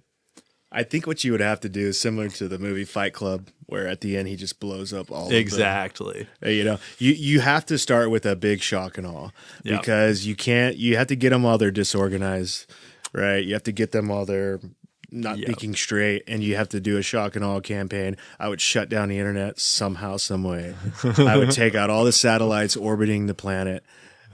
Every source of, I mean, basically, I would want the entire planet to be in blackout mode for about a month, maybe 2 months, 3 months, depending on how long it takes to. But the thing is, if you actually did that, hundreds of millions of people would starve to death. Yeah, well, without the internet, no food gets delivered, no people are resilient, food gets grown. But no, like, are they though? Like, maybe a month. People like you are resilient. We'll take care of it. But most Americans are. They got Alzheimer's, they got diabetes, they're 400 pounds. Okay, back up. Okay, we'll take care of the Alzheimer's and the diabetes and the elderly and the people that need all the help. We'll make sure they're good. All right. No, we'll fucking do this. Yeah. And then maybe, a 1 month blackout. 1 month blackout, and we got the team. That would change the world. Right, 1 month blackout, you go in there, change everything, and then when you turn everything back on, all the lights come on, back on, internet's back on. Whoa, what happened to everybody? Funny. I don't know. Hillary's gone. We're good though. yeah, definitely round up like Hillary and Bill. I would round up all the Bushes. I would round up. What do you think about like? They still have consciences. Those humans. Yeah, like Hillary's. Yeah, right. Like, how do they sleep at night? Like, how do they explain themselves to themselves? Yeah. What do you think? Like if you could do like I imagine they use a lot of drugs and alcohol to kind of like mask a lot of it, but yeah, everybody has coming down moments where they have to like self-reflect. Do you think that if you were Hillary, what would you feel about the way everybody talks about you and thinks about you? I suspect I waffle between two primary theories for how most of these people sort of have their worldview, how do they live with themselves? And I think a bunch of them, most of them, have the savior complex of like, I understand the world in a way that the peasants don't. I understand the hard truths of this world in a way the peasants don't, and someone has to make the hard choices that no one else can. Because if you don't, the world falls apart. And in a certain regard, that's true. Like, yeah, if we don't develop AI, a foreign enemy nation will, and they'll take us over, and it'll be hell. Like, if we don't, develop the atom bomb and drop it on Japan, then Germany's going to develop the atom bomb and drop it on us. And so the hard choices need to be made. And like, there is some truth to that mindset. And when you take it all the way to the extreme, that can be, I need to traffic these kids and blackmail these people, because if I don't, then the world will fall apart because there'll be no order. So it's like that goes way too far. And I think that's how a lot of these evil people sort of justify their long walk down into hell. And I think along the way, there's a lot of like compromising of morals and sort of like being around other people that have compromised their morals and done horrible things and just being like, this is how we do it. This is what we do. It's like the world's a hard place. Get over it. Like, you know. But they like, have to know. There's a kid getting raped over there in Sudan, so like, why not rape this kid here? I think is probably how a lot of them. If the temperature changes in your comments, even just 10%, you feel it.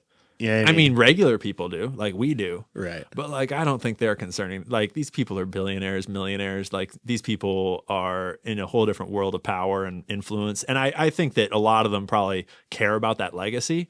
But I think that in some way, I think that some people, you get that villain treatment for long enough, and you start to love the villain.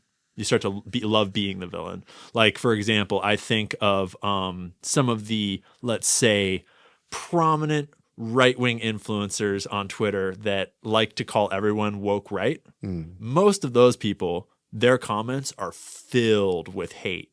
And they kind of like know it at this point. And they kind of lean into that villain role. They're all Israel supporters, and they're all like very mainstream, like in all their thinking. And they kind of like lean into it and are like, yeah, bring on the shills, like bring on the hate. Like you just, and like somehow they live with it. Which is fine, you know. Just because an idea is unpopular doesn't mean it's wrong, even though those guys are pretty wrong. But I think that that's a bunch of these evil people. But I wonder, my conspiracy theory is that maybe there's a certain echelon of them that have interactions with, for lack of a better phrase, evil aliens. You think so? I think it's possible. As in, if there are aliens out there, seems highly likely. Definitely are. I mean, the Fermi paradox is a paradox because it's paradoxical that there wouldn't be alien life. It's like there's, like we were saying earlier, we were talking about how there's infinite planets out there. There's so many fucking suns and stars and planets. And so the Fermi paradox is this classic scientific thought problem that basically states that why don't we see anyone? If the universe is basically infinite, then life should be out there. So why don't we see them? That's paradoxical. That's the Fermi paradox. And it gets into a couple of different thought processes. And one is the question of like, is there a great filter? Meaning, is there a reason why any civilization anywhere in the universe that gets advanced enough to travel interstellar or to travel through space destroys itself? Or is there a reason why it's impossible to travel across the stars that we don't know about yet? Maybe. Maybe that explains why we don't see anything. Or other than that, it's like, maybe they're already here. There's like no other reason why there wouldn't be aliens fucking everywhere. No, because there's just infinite stuff out there. There's no reason why we would be the only ones. So I'm of the mindset that, yeah, they're fucking everywhere. And we also have a whole bunch of whistleblowers. We have all kinds of evidence at this point that supports the fact that there are aliens here. And if there are aliens here, what are the chances that they care about us? Like, maybe. I think there's a strong argument to be made for if you get advanced enough to travel interstellar, which I think is probably always going to be interdimensionally. I think that's a consciousness thing. I think that is like an evolution in your ability to use this, whatever your thing is, your system. Yeah. And so maybe it's like you get advanced enough to do that, and you get advanced enough to not, start wars. And I don't think they look at your body. I think they look at your consciousness, your soul. Yeah, right. I don't think they see bodies, because imagine if you're an alien civilization that's able to travel.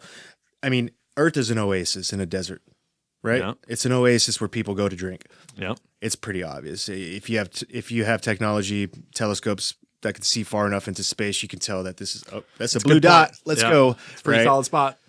So in my mind, if there are aliens that are advanced enough that they can travel that far to all these different, galaxies and stuff,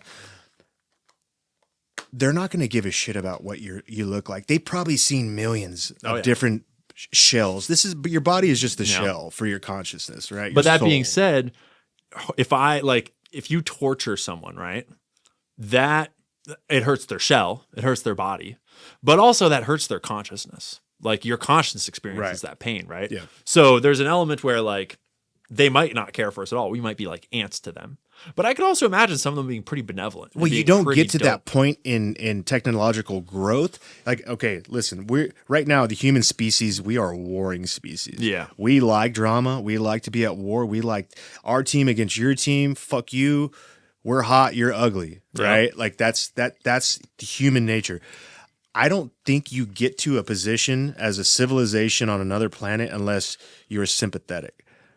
I don't think you'll ever grow to the point in technological advancement that you can travel the cosmos with that mentality. And I think that's where we're at as a species. We need to draw a line here. There needs to come to a point where we can get along and advance. And I don't know how it happens. Like we talked about, if you were king for a day, if I was king for a day, I would pull in all the world leaders and fucking use the Men in Black fucking thing to forget everything that's ever happened in the past history of this planet. And I would just sit there and go, hey, everything. But don't you think that we'd start fighting again? Maybe, but at least we'd have a shot to advance. It would be a clean slate for sure. Yeah. Like, I just wish I could just Men in Black the entire planet just once. Be like, forget everything. Yeah. We're all good. Everybody's square. Chill. Can we fucking just move forward as a civilization? Yeah, I mean, in some ways, like, it comes back to what we were saying earlier about being an observer, about the job being to observe the creation, because, like, we are advancing in our morals and our ethics, in at least measurable ways. Like, for example, it used to be very normal all around the world to think of certain people as slaves and other people as not, in kind of arbitrary ways. Like, Americans are kind of educated to think of it as like it was all black slavery, but no, it was just, I mean, like, some places it was black people were slaves, but some places it was white people, some places it was brown people. It was just like people could be slaves and then they were not human and you treated them that way. And that was like normal consciousness. And like, we have changed that. Like, certainly there's still fucking a lot of slavery that's super dark all around the world, including in America.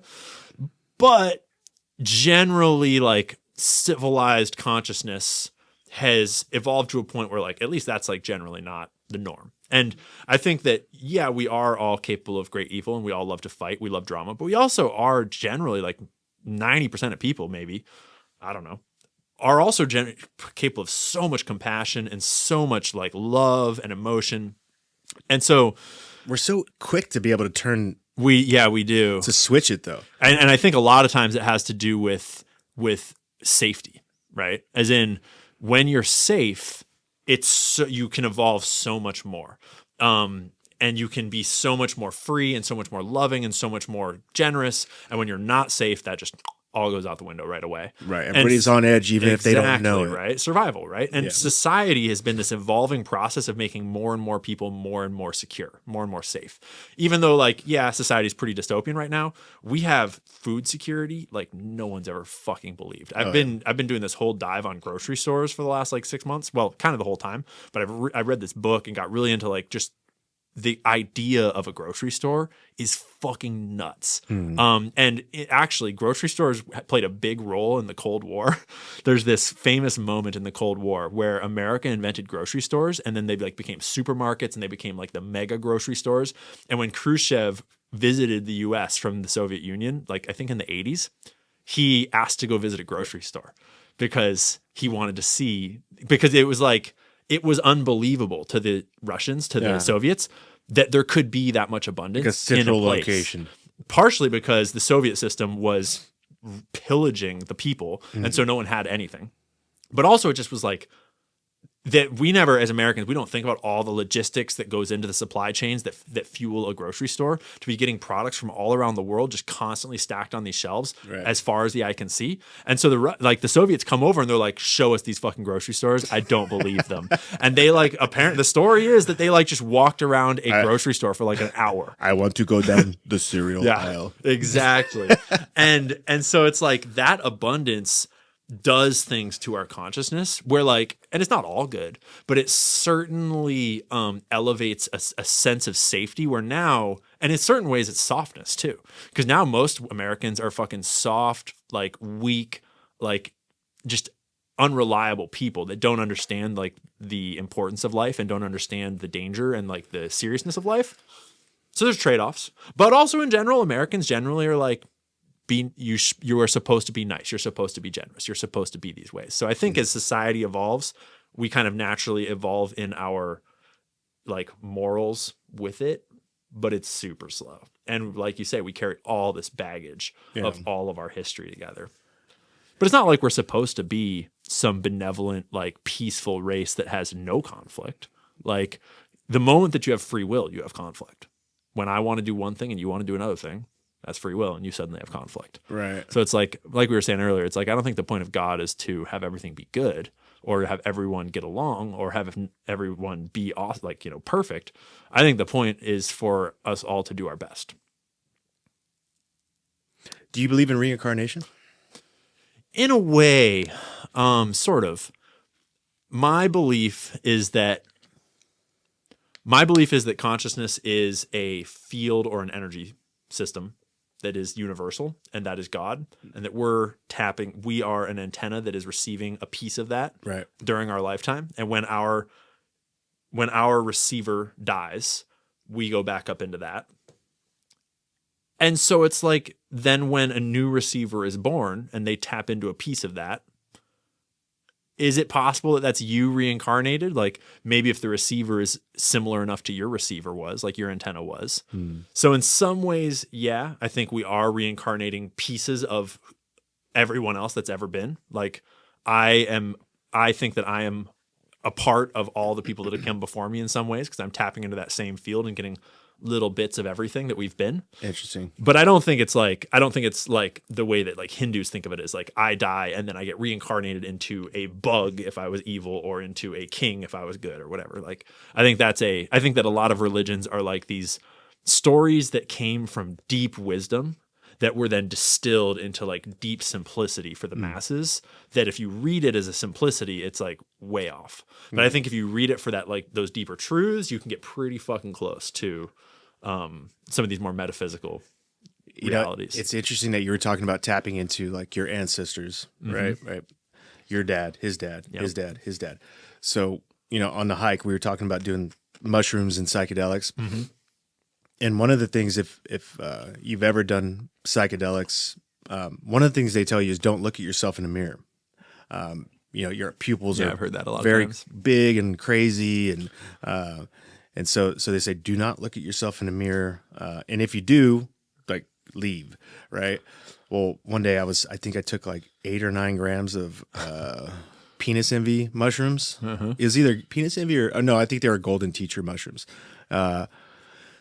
And I was like, fuck it. I had nothing to do. And I stopped and I looked and I could see my face morphing into the only way I can explain it is morphing into my ancestors. Like I could see bits of me in my face, and it's almost like it started all the way back at the beginning. And like I could see like a caveman looking face, like somewhat similar, like the eyes were similar. I could see the eyes. Like I was like, those are my eyes, but that's not my face. Yeah. And then it kept morphing and it would stay there for like 2 or 3 seconds and morph into another one and then another one. I sat in front of this mirror and went through this for like 20 minutes and it morphed into, I don't know, 150 different faces. And then it finally ended with me. And I was like, holy fuck, dude. Yeah. Like, that advice, I think it's bullshit. The don't look in a mirror advice, it's bullshit. Dude, that changed my life. That is small-minded individuals that shouldn't be taking psychedelics making up rules for how to not have a bad trip because they don't know how to take psychedelics. Right, or they can't handle the experience. Which is fine. Most people probably should be very wary of psychedelics because they're extremely powerful and extremely dangerous to your mind and soul if you're not prepared for what it's going to do to you and for you. But like you're saying, like that's like one of the most and I'm of the belief that I think you saw something real. Like I think that it's not like psychedelics. I think people have never done psychedelics. They think like, oh, you see like pink dancing elephants and like you see like they think of hallucinations as like things that don't exist, which is not what hallucinations are. No. When you take psychedelics, information that is actually there in the visual landscape, we just can't see starts to rearrange in ways that like you start to draw things out that are there if you really study it, like whether it's vibes, whether it's like how it feels, whether it's how something looks, how something sounds or smells, whether it's unhealthy, exactly, like and cigarettes, these filters that alcohol. we build in that like we just stop paying attention. Like I don't notice the smell of cigarettes. Like I don't notice that this is a weird vibe. I don't notice that wall has all this texture. Right. When you take down those filters, you start to notice more and more and more. And I think that there is probably a spiritual component to that too, a certain like energetic component to that of like,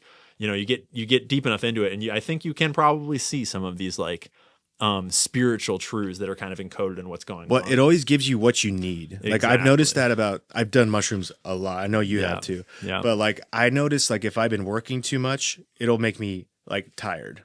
Yeah. Right. Like if I've just been like working too long of hours, I take mushrooms because I want to unwind and have a good time. And I'm like, I can't stop yawning. My eyes are watery. And I'm like, I got to go to bed. I'm so fucking tired. Yep. If I haven't been having enough fun, it'll make me have a great fun trip, and I'm like having a time of my life. If I've been having too much fun, it might make me have a dark trip. Exactly. It's like we talked about harmony and balance. Like that's what mushrooms do. They balance you out, and they force you to realize, like, when I do mushrooms, I'm like, I don't want to drink this. You know what I mean? Like I just want to like get back to water. Like where's the water? I don't want a cigarette. I don't want, yeah, exactly. It forces you to realize like your body wants to be healthy at all times. Yep. I fucking love them. I think mushrooms are amazing. Yeah, I think that psychedelics it's no accident that psychedelics have been used by every culture throughout all of time in important, meaningful spiritual like ways. And I totally agree with you that it gives you what you need. And what that made me think of was like maybe the only bad trip I've ever had, the most memorable, like that was not a good time, was one where I was emotionally bound up in a relationship that was not working, that was super like unhealthy. And I was like kind of the problem. I was like very codependent and just not actualized. I was just not in a good space and pouring everything into the wrong direction. And I like went to this music festival and the trip was like, it was literally just like a blackout. It was like, you're done. Like go lay down, like stop and like go think about your life. And I don't even know you can't describe that kind of thing, but it was like getting hit in the face by like, you're not doing it right and you need to change. And so that's where I think that a lot of people, I think that my personal theory is that I've seen a lot of different people take psychedelics growing up in a hippie liberal town the way that I did, going to music festivals. I worked trip support at music festivals for a year or two. Another job? Yeah, I've done all sorts of weird shit. And my perspective is that different speeds of brain, not just brain, but like your soul, like different souls work at different speeds. Some people are very high level, like fucking really smart, really active, like really just like on. And they can keep up with like all the intensity of a psychedelic experience. But some people are just not like keyed up like that. Some people are just simple and chill. And I think that psychedelics can overwhelm some people's brains really quickly. And I think that those are the people that start seeing like things start getting weird and their brain is just like, nope, pink elephants.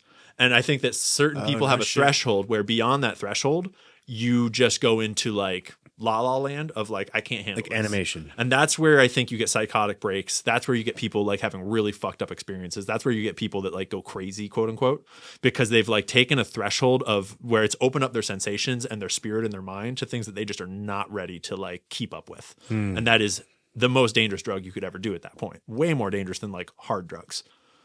But interesting. I think that if you take, a dose that you can handle and you do it intentionally and thoughtfully and you like, go into it with seriousness, I think that anyone can handle the right amount. But I think I've met, you meet those people that are like really high caliber individuals. Those are always the people that can do psychedelics and that can keep up with the intensity of the experience and the like intellectual like nature of the experience. And those are the people that like deep in a really heavy trip where they've taken a lot of whatever psychedelic it is, they are still cogent and they can like see what's going on. And they're like, I think that there's an element of different people are prepared for different levels of that journey. And everyone should take it very seriously, but it's like that, it's no accident how important that is to culture all throughout history. And it's no accident that it is so demonized and so illegal today to do in most settings. Cause like that changes the game. That opens your mind. It opens your soul. It teaches you about health. It teaches you about, like you can learn everything like through that, so to speak. You could process all your demons. A little bit. Yeah. Or you can find new demons if you do it wrong. I think there's a push in society over the last 10 years, especially because psychedelics are kind of on a resurgence and festival culture is kind of on a resurgence and all these things. And in some ways it's a throwback, but in some ways I think it's also like evolving out of this like Diddy culture, this like debauchery culture where like there's a lot of money getting poured into like just go get wasted and have sex and like party and just be degenerate and like EDM, techno, like lose your mind and do lots of drugs. And psychedelics inherently get brought with that. But then there's this problem. If you're the establishment, if psychedelics are on the rise with this like party culture on the rise, you risk waking all the people up in the way that the 70s were kind of this manufactured, like psychedelics came from the CIA. They didn't come from us. And then they're like, oh, fuck. Like all these people are like anti-war now. What do we do? And so I think that right now we're going through this time where psychedelics are back on the rise, but there's this like push to turn them into this like lose your mind culture, which is like so not what psychedelics are about. Psychedelics are the most in your mind you'll ever be if you do them right, right? Like, yeah. Oh, yeah. Right? And it breaks my heart when I go to a festival or I go to a show or I just like, and someone's like tripping, but like you can tell they're doing it with the goal of like losing themselves, of like, like I want to see the craziest shit, bro. Yeah. Like this, it's like, who are you? Like, what are you doing? Yeah. Like, you're a part of God. Yeah. Like, and right next to them, you could have someone on the exact same substance to the exact same degree that is like tapped in, that is like spiritually connected to the experience, that is like looking out for everyone around them, that is aware of the universe, that is like having a soul experience they'll remember for the rest of their lives. It's all about how you do it, not what you do, right? I ever tell you about my DMT experience where I experienced telekinesis for the first time? No, tell me about it. Shoot. So I did a DMT retreat. Well, the first day was psilocybin and MDMA mixed, so ecstasy and psilocybin. I think it was 7 grams of psilocybin mixed with 1 pill of ecstasy, and that was like the long day. That was where you're unpacking. That one's a lot. Yeah, you're opening up the closet and you're pulling everything out, and they laid us all in a room, and I had a mask on, and there was 6 other people in the room with me. And, it's kind of like, what you're going in there. You're going to be exhausted by the end of the day. Yeah. And so you're going through this, and, anybody that's never done a psychedelic trip like that, like a big, heavy one, is your brain cannot stop moving. Yeah. It's, it cannot. It's very tiring. It's very uncomfortable a lot of times. Yeah. And it's like forcing you. And I felt like there was a spider in my mind that was like picking like the stuff that I'd never processed, like the experiences that bad things. It would like grab them, pull them, and I could almost hear its little legs going, like it was like a spider will trap like a fly and it'll wrap it up and save it for later. Well, that's what I felt like my brain did over the years. So all these problems that I left unresolved, that's what my brain did. And then when I did this, it was like, whoosh, I'm going to unwrap this. We're going to deal with this and even feel it, process it. it. And I was like trying to you feel like you're a soul in an ocean just kind of moving around. And you're like, I'm trying to move away from the spider because I'm sick of this. I just want to have fun because you see so much fun over here. And it was like, nope, pull me back. And it did this for about 3 hours, just finding old memories and picking them apart. And it was like, and then throw them out. That's gone. It's done. You don't have to stress about it. You don't have any subconscious fucking reactions to things about it. It's just like done and it's gone. And so, I sat through all of this. And this is post-military, right? Post-military. Yeah. Yeah, I did this because it took me a long time to get over. What you just said was a great I said that because I wanted to point out that is a great explanation of why psychedelics are so useful for PTSD, for people that are really traumatized from military experiences, right? But I think it's good for everybody. It's good for everyone has their own little things that they wrap up, I don't think people realize how much shit we got wrapped up. But yeah. Anyway, so that was the first day. It was kind of like just picking apart everything that I had fucking suppressed over the years. And then you're exhausted after, you just want to pass out.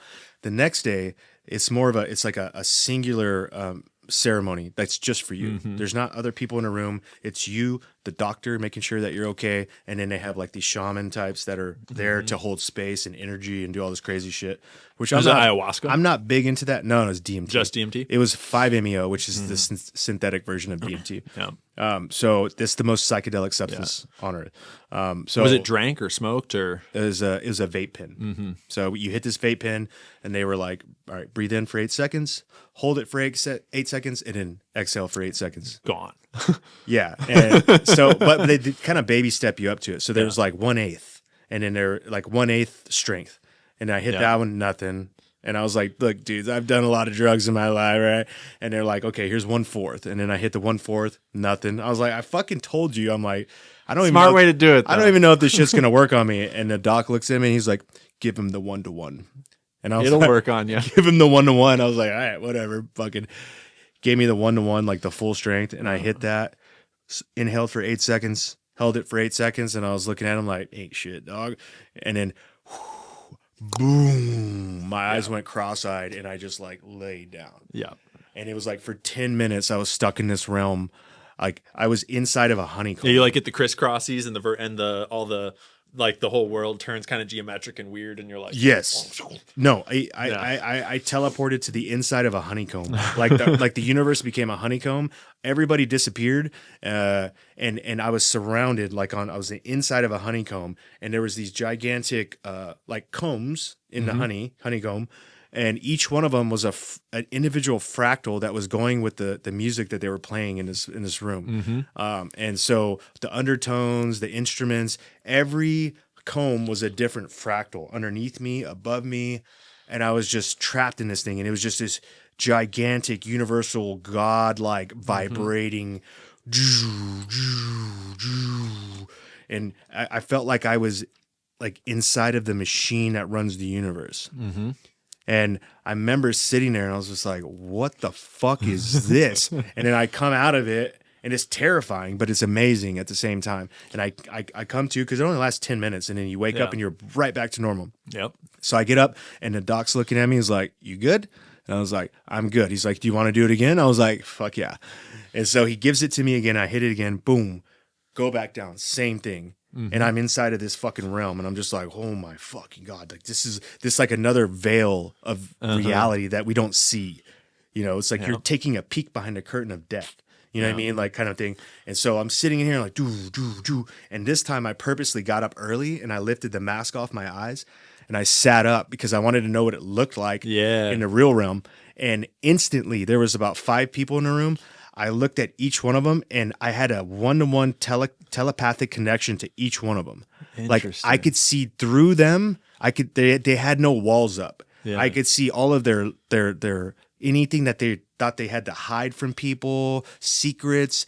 It didn't matter. I could see through to their soul and they could see through to mine. Yeah. Like it was like a 1-to-1, no walls, no ego, nothing that would like separate us from being totally connected. And I had that for like about 45 seconds with everybody in the room. Yeah. And then it faded away. As it's fading.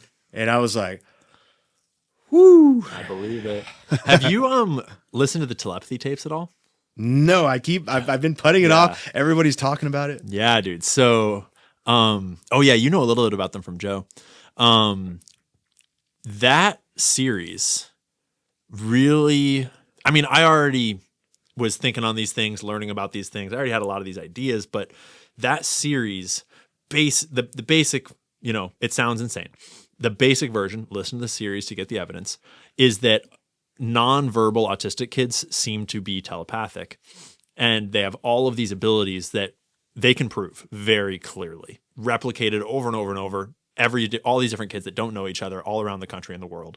And from listening to that series, I picked up a lot of details, and there's a lot of things in there that kind of show to me that if it's all true, which it sure seems to be mostly true, then that's like latent abilities that are somewhere inside of our genetics, our biology, what we can and can't do, what we are. And you start to correlate it to things like the experience that you just described, and it starts to make a little more sense of like, you don't really have an answer for how you could do such a thing just from like smoking some substance until you realize that, oh, maybe like there's actually more inside of what we are than what we realize at first. Like maybe we can do more than we can do.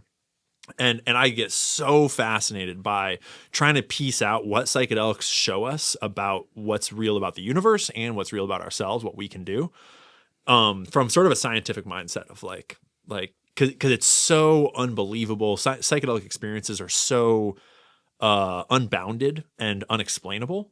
But when you get down to it, you can kind of explain a lot of it, actually. And a lot of it, you just have to open your mind to how those explanations might work, because they don't fit into the normal scientific, like, closed-minded thinking.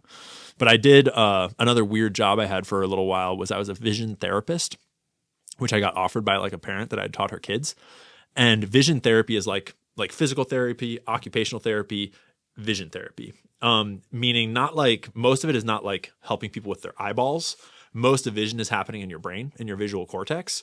And a lot of people don't realize we are like, I forget the stat, but it's like 70 to 80% visual creatures. Like the vast majority of our brain processes are based on visual stimuli, as opposed to like a dog is, nose. And so our visual processes are huge in how we think, how we identify ourselves, like what we think of ourselves, how we like solve problems, everything.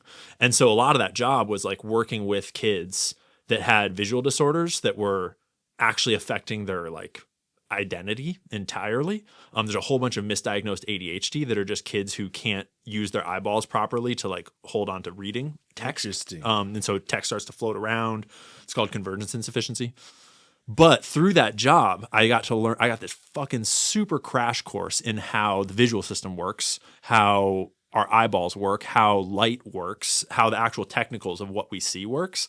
And I started thinking about psychedelics and hallucinations, and a lot of things clicked into place of just subtleties of, oh yeah, when you're on psychedelics and you're like seeing all these visuals, that's not like mumbo jumbo woo woo. Like all that data is already there. And when you study the visual system, you learn that like actually our brain is doing all this complex, essentially math in your visual cortex to sort out all the data to be like, this is a room, that's a light bulb, that's a wall, and I don't even need to pay attention to it anymore. It's like, I know what it all is, so I'm not even going to pay attention to it.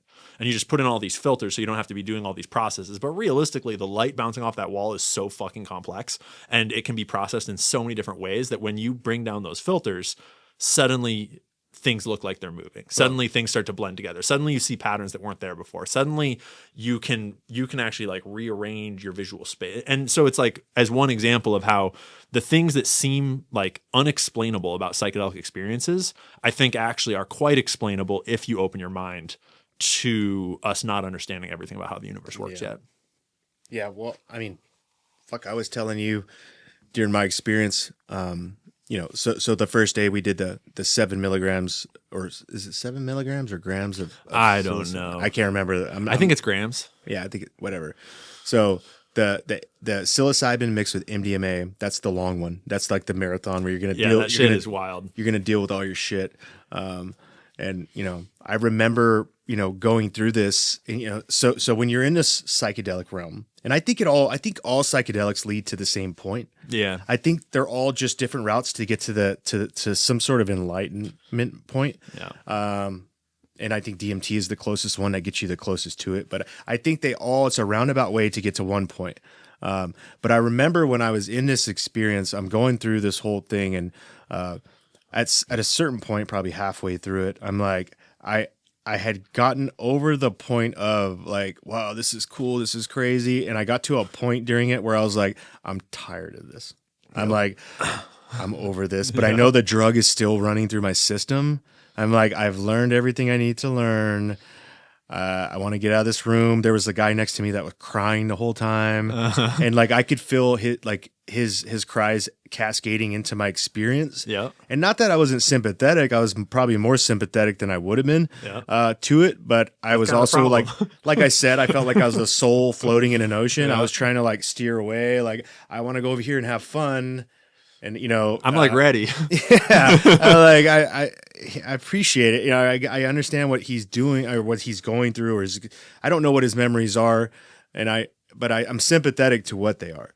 But at the same time, I don't want that. I just want to like chill. Yeah. So I'm going through all this, and when you're in this realm, everything there's no order in a psychedelic trip. It's everything is molding. Or coming in on fluid, right? Yes, it's like it's a mixing pot of all these different things. Even you don't feel like you're like finite a person. You feel like you're just absorbing into everything around you. So it's just constant thing.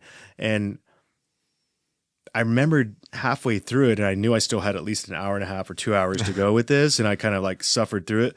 But I remember there was a certain point where I was like, I just want to go back to reality. Yep. Like it gave me an appreciation of being alive, being sober, Yep. and just like being normal, Yep. and not having any sort of influence that's happening to my mind or my brain or my eyes or anything. It gave me an appreciation like this table. Yep. This table is perfectly symmetrical. And it's fucking cool. There's order. This is a cup. It's built from wood. This is a bottle. I know what all of this is. There's Ian. And it's Ian simple. Is just Ian. It's just life. And so back to the conversation we had about the universe and, whether or not there's reincarnation. Me personally, my opinion on it is that I think just like in real life, in our lives that we're living in this, this body, this time, I think that it's free will. Yeah. I think that there's souls floating out in the universe, and I think there's constantly we're creating new souls to float. The universe is big enough. We got plenty of room. Okay, there's no reason that we can't. Yeah. We have to put a stop on creating new universes or new souls. Okay, so I think your soul is free to move about, and I think you have the option to take a break from the chaos, which is that realm. And I think you can, and I think certain souls acclimate better to order. Yeah. And I think come down and stay a while. And that's why, like we talk about, like there's old souls. Uh-huh. I think those aren't just old souls. They're souls that prefer order as opposed to chaos. That's a and I think good that's way to put it. What the universe is. It's order versus chaos. Yep. 100%. And yeah, psychedelic experiences really do feel like that sort of stripping away of the order. And what you said just a second ago about how it makes you want to kind of get back to reality.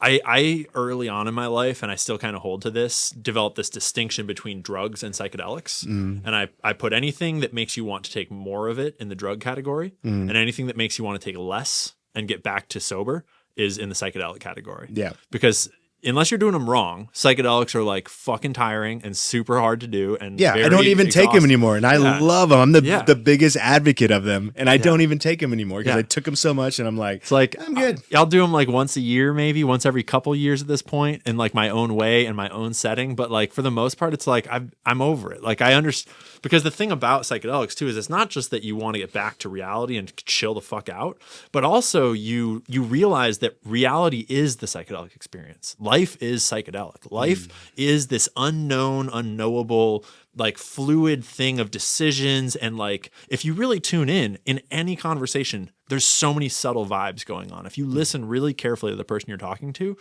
you can pick up on their emotions and you can pick up on their insecurities and you can pick up on the things they want to communicate or want to be recognized for. And those are things that when you're on psychedelics, they like hit you in the face sometimes where you're like, oh my God, this person is so sad. Why are they so sad?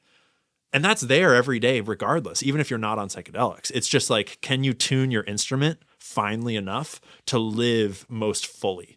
And that's why I really admire psychedelics, is that done properly, over time, they teach you to live the most full version of yourself, whereas drugs over time teach you to live less of yourself, I think. And I'm not saying that drugs are all evil. Like I'm drinking whiskey. Like there's a line with everything, but I've very much put them in two different categories, and I treat them very differently. And I see psychedelics as teachers, to be taken with respect, and drugs as what's the word for that? Like gambling, like a risk, like to be taken with respect too, but with like caution. With it's like a woman. It's like the woman you marry. Right? Like mushrooms is like the one you're gonna live with for the rest of your life, and she's gonna treat you good, and you're gonna. And drugs are like all the other ones that like maybe like dabble a little bit, but like they're nice until they start yelling at you and throwing your shit on the lawn. But all right, listen, we got 8 minutes left. I know Paul's got our producer Paul in the bag. What's up, Paul? Dude, we could cruise forever. Like I we've know barely covered anything. We could keep going. I know Paul has other stuff, so we're gonna have to do this again soon. Yep. So we got about 10 minutes. I had a whole number of guests, so I guess I'm just gonna we didn't get to, or a number of questions I was gonna bring up, and we didn't get to do any of these, so I'm just gonna do some rapid fire. Yeah, let's do some rapid fire. Yeah, let's. I suck at rapid fire, but I'll try to keep it quick. What do you think of Shane Gillis and the ESPYs? Did you watch it? What do you mean? Shane Gillis hosted the ESPYs. Oh, I didn't see it. No, you didn't see it. No. Okay, all right. We'll move I on. probably saw some clips, but I love Shane. Shane's hilarious. It's really good. Yeah, I'll watch it. He definitely. Listen, I'll tell you this. He killed for 10 minutes on stage, and none of the athletes got any of his jokes. There was about 10% of the audience that understood it, and 90% sat there and like. That's the good shit. You felt like you were in a room of like old money, fucking like higher. Like wasps. Oh, just like I'm so special. Make me laugh. You know what I mean? It was. Go back and watch it. Put Shane in that room. Yeah, I got to. So when I did Rogan's podcast, Joe gave me tickets to the mothership that night, and I got to watch the bottom of the barrel set that night. Was Joe went on stage and with Shane, and they like riffed for like an hour together, and it was hilarious. It was so cool to get to see Joe in his like podcast setting, and then to also get to see him in his comedy setting back to back like that was so cool. Isn't that weird? So much respect for like and it really helped me understand like why is he this way here, because he's this way here. Like Joe is a comedian, and it was so cool to see that like merge. How good was Shane on stage? Dude, Shane's hilarious, dude. Shane's so good. He's so fucking good. But you got to see him on stage. Like anybody here that has not seen Shane Gillis live on stage, like you don't notice it. Like we were talking about energy and somebody walking into a room. Bingo. That dude comes in and you're like, oh my God. I'm ready to laugh. Yeah. Do you know? So the I forget who it was. You remember he got booted off of Saturday Night Live? Like he got hired and then fired for some dumb shit. Yeah. Well, the owners of it or whatever, like they one of those guys contacted Shane and he goes, I'm so sorry what happened. He goes, I had so many plans for you on Saturday Night Live. Like, I'm so sorry. I did not want that to happen. Their loss. They fucked up so bad. Yep. Anyways, all right. I'm just going to rapid fire down. We're running out of time. Nuclear subs off the coast of Russia. What do you got? I mean, they got to have more wars. Nuclear subs are fucking crazy. And they're certainly like the deep state is mobilizing for world war. I don't know if Russia or China is going to be the primary. Putin and Trump were best boys. What's happening? Yeah, no. I mean, to be fair, like, let's be real. Both sides of the war are always best boys. Like in World War I, the British royal family were Germans. Like, you know, the Federal Reserve, the guy that founded that, he was brothers with the guy that ran the Reichsbank during World War II. Yeah. So both banking sides were brothers. That's right. That's right. Yeah. Yeah. So that got brought up in Tucker's podcast recently with the banker guy. So it's like, yeah, ultimately the top of these wars, they're all buddies, but you got to have wars. And brothers fight too. Yeah. In case y'all didn't know. Just most don't have nuclear submarines. All right. I should probably save this for last, but fuck it. Epstein, Trump, Israel. I mean, Trump is obviously failing, and I suspect more and more. I used to be of the mind that I didn't think he was Epstein blackmailed. And I was probably a little too optimistic about that. I think I got that wrong. I'm not sure that he's exactly like Epstein blackmailed in the sense that he got with a small child on camera the Epstein way, though super possible. But what's your gut tell you? My gut tells me that that Trump swam in those circles as a blackmailer more than a blackmailee. Like, he was raised by Roy Cohn, was one of his number one mentors. And so you think he was one of the guys that I think he was set these things up?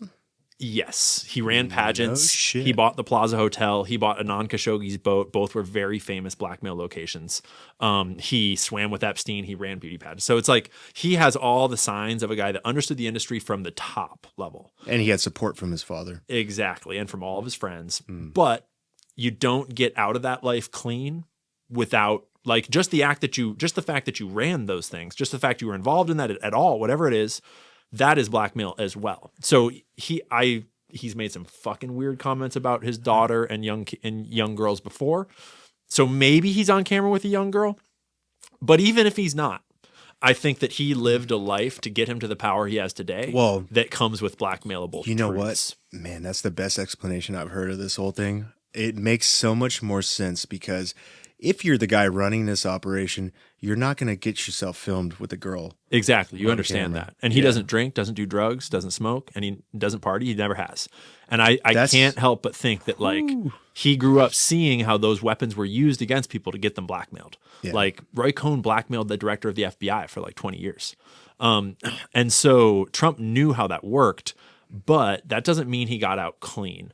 And so what's happening with the files right now, it sounds like we're kind of getting the story of like, he kind of assumed, I think, that his name, he was kind of in the clear because he'd like pulled it off and he'd like made it to where he is and he like never really got.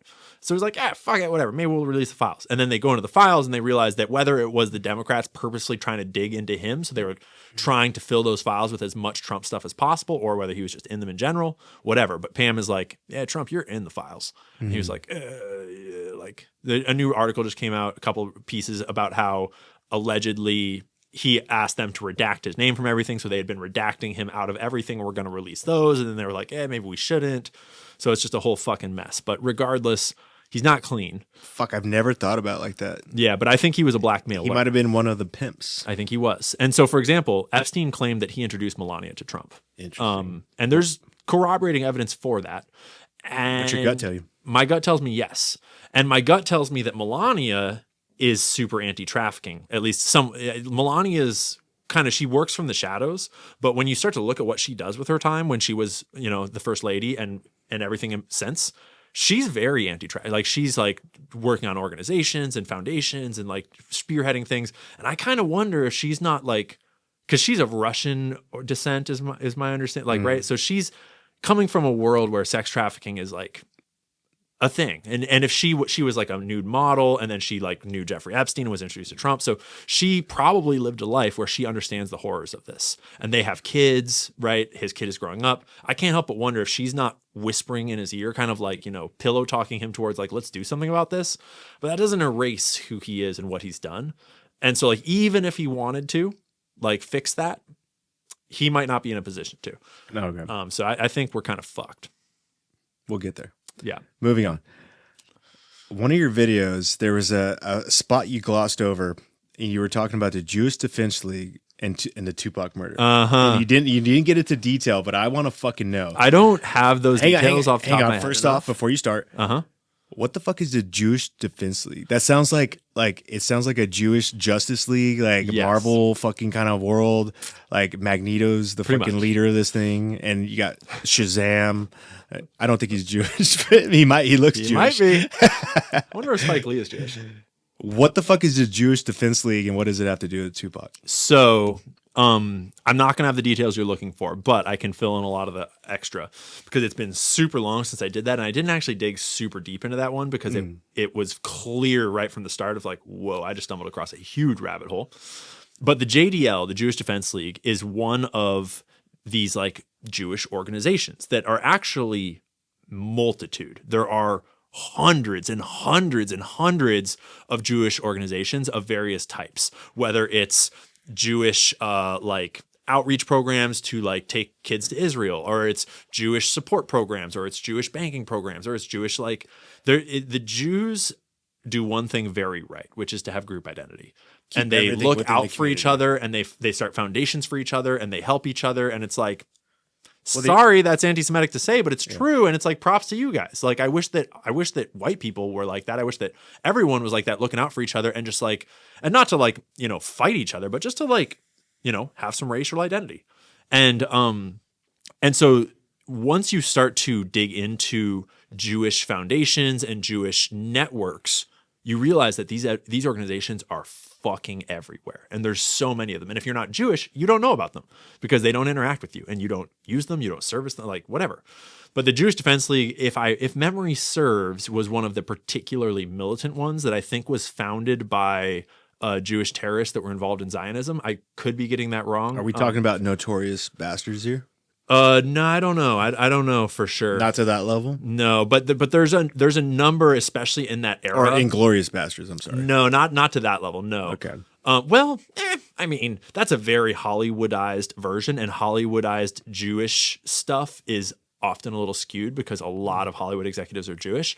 And so Judaism is painted in a very good light in Hollywood, which is not to say that no Jewish stuff is ever good. Like, there's been lots of great Jewish stuff in the world, but like, there's very few movies about how horrible and evil and powerful the Jewish mob was. Plenty about the mafia, you know. So it's like there's a bit of a skew in Hollywood and how it represents Jewish like activities throughout history. But the JDL, if I remember correctly, was one of the more militant ones that was founded by more of like the Jewish Zionist terrorist kind of a breed. Like, I could be getting that wrong, but they were doing like kind of like mobster shit. Like, and so they were high. I think they were, I mean, I'm kind of speaking beyond what I actually remember, but it had something to do with like working security for some people and then like calling in hits on other people. And it was a whole can of worms that, So what does that have to do with Tupac?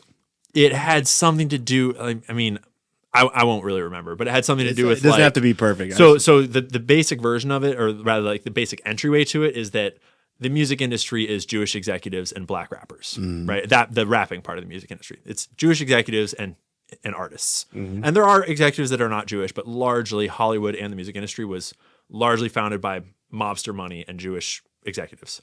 And so because of that Jewish layer of executive power in the music industry, when you're looking for a hit or something dirty or some protection, like going to a Jewish organization makes a lot of sense because of those ties that bind. So I don't remember the JDL's exact involvement in Tupac. I would have to do the whole dig all over again, which We'll come back. maybe I will. We'll come back to Maybe it. I will. It's funny. Joe's got a joke right now. He's been saying that. I guess I could say it. Where he's talking about, you know, how everybody's saying the Jews control the weather. That's why all the hurricanes keep hitting Florida. And shit. He's like, he's got this joke where he goes, well, better them than the Italians. he goes, if the Italians ran the fucking weather, he goes, it'd just be a bunch of fucking hurricanes over fucking Rhode Island. Fucking hurricane over my fucking ex-wife. Fuck that whore. I'm fucking murdering the joke, man. And he's Italian too, so that's like twice as funny. It's so good. Dude, just funny. All right, Diddy being pardoned by Trump or not? Likely. Yeah, I think it's likely. And what the fuck so is that? Fucking retarded. Political suicide is what it is. It makes me angry. Trump is so out of touch with what's going on. He's such a boomer. He's such a boomer with no. You can tell that he doesn't actually interact with the internet like a regular person. He's posts. Just getting things fed to him. He doesn't read. Exactly, right? So he's behind a wall, and he doesn't have time to like scroll and like. Why would he be getting pardoned though? Because too many powerful people need that pardon. Because Diddy is very much the same network as Epstein. Diddy is very much like I think a lot of people think, because we've never heard of trafficking before, we've never heard of these blackmail rings before, we think it's like, oh, Epstein is a blackmailer he's in his own little bubble. But no, it's like, if you're going to sell kids, you have to get them from the market. And the market is a global market. And so if you're doing a blackmail ring where there are children involved, you're interacting with the global market of child trafficking. And that is a market that is like, in the exact same way that like pornography seems like this just like infinite black like hole of just like fucking debauchery. But actually, when you study the industry, it is controlled by a cabal of people that, you know, don't control everything, but they are making money on 90% of that stuff. And so Diddy is 100% was blackmailing politicians and celebrities and stuff like that. And the ties that were holding Diddy together, they go straight up to Obama and the Democratic Party. They go straight up into the music industry and Lucien Grange, all sorts of powerful people that need that to go away. All right, we'll come back to it. Social credit scores. Fuck that. Do you think Elon Musk's Project X has anything to do with this? I go back and forth on it so much. I currently think that either Elon is naive and optimistic and a big kid needs to get his way. He's not that smart though. No, he's too smart to be naive. I think it's an act. But like, I think that Elon being so smart is largely a facade. He's very smart in his own way, but like, he didn't found Tesla. He sued the founders and the original owner of Tesla in order to get the right for Elon to say he was a co-founder. He was a board member that put up the money and then took the company out from under the actual owners and the actual founders, and then sued Martin Eberhard to say, fuck you, I want to be able to say that I'm a co-founder. Wow. Right? Like he paid people to level up his video game characters so that he could go on Rogan and say, I am the number one. I'm like the top 3. What do you think he is? A face? I think that he's both, because he is very smart. Like he is very like it's not like he's not running SpaceX, for example, but he's also not like running SpaceX. Like all of his engineers, all of his team, everyone he's hiring, it's like, and so I think either the generous version of it is that like he's very smart at what he does, but like he is just the manager. He's just like the face of this thing that's like, but inevitably he's building a lot of shit that's going to get used very poorly by the next people in charge. Okay. Or he's a fucking megalomaniacal, like deep state plant that was groomed into this by his parents that were groomed into it by their parents. And his whole family is super sketchy. And he's like the fucking Antichrist and he's going to destroy. We could have an entire podcast on just him, and we'll do that. Social credit scores though. Fuck them. Don't do them. Not okay. Completely unacceptable. So I have this idea in my head where I think that social credit scores, like it's going to come out. It is going to come out. It's eventually going to come out. You're going to get some sort of social credit score in whatever fashion form it comes in. But I have faith in mankind that I think it's going to become the biggest laughing stock of the world. Where I hope so. Yeah, they're going to be like, oh, if you want better credit, you know, do you want the 8% fucking interest or do you want 4% interest? It's going to be like depending on your credit score. But I have faith in mankind that when we get to that point, that everybody's going to be like shooting for the lowest social credit score possible. But the thing about social credit score is that when it is paired with digital money, if your social credit score gets too low, boop, your money's gone. Yeah, I know that. Boop, you can't drive. Boop, your car doesn't start. Yeah. And so like you got kids to take care of, right? You got to feed them. So you got to go to work. So it's like, what are you going to do? Yeah. Right. And the thing about social credit scores that a lot of people don't realize is that we already have them in America. Right. Like credit. Right. Well, we have monetary credit scores, but that's not the same as social credit scores in the sense of like Nick Fuentes, for example. Nick Fuentes' social credit score went below 0 when he was, 18 and got hired by the Daily Wire and started asking questions about Israel. And they're like, fuck this kid, blacklisted. And he got kicked off of every fucking website. He got debanked. So there's no legitimate score, but yeah, I mean, there's no score, but all of the effects of the social credit score are there, right? And so then this girl that's going to Florida State that gets in an argument with a Jewish kid yesterday or 3 days ago or whatever, and it's on film, and she's like, fuck Israel, fuck Zionism, fuck you, you piece of shit, and she like hits his phone. It's like, don't hit his phone. He's fine. He's totally fine. He'll get over it. The fucking Attorney General of the United States. That was the guy she was talking to? No, the Attorney General of the United States put out a statement about that incident. Oh, shit. So, like, Pam Bondi can't release the fucking Epstein files. She can't do anything, apparently. Like, we have no arrests. We have no accountability. No one's doing shit. But a Jewish kid on campus at Florida State gets, like, in an argument with some mean girl, and the Attorney General is putting out a statement about it. Wow. And like her social credit is destroyed because suddenly the entire world is mobilized to destroy her life and get her kicked out of school and probably fired from her job. So like we already have social credit scores.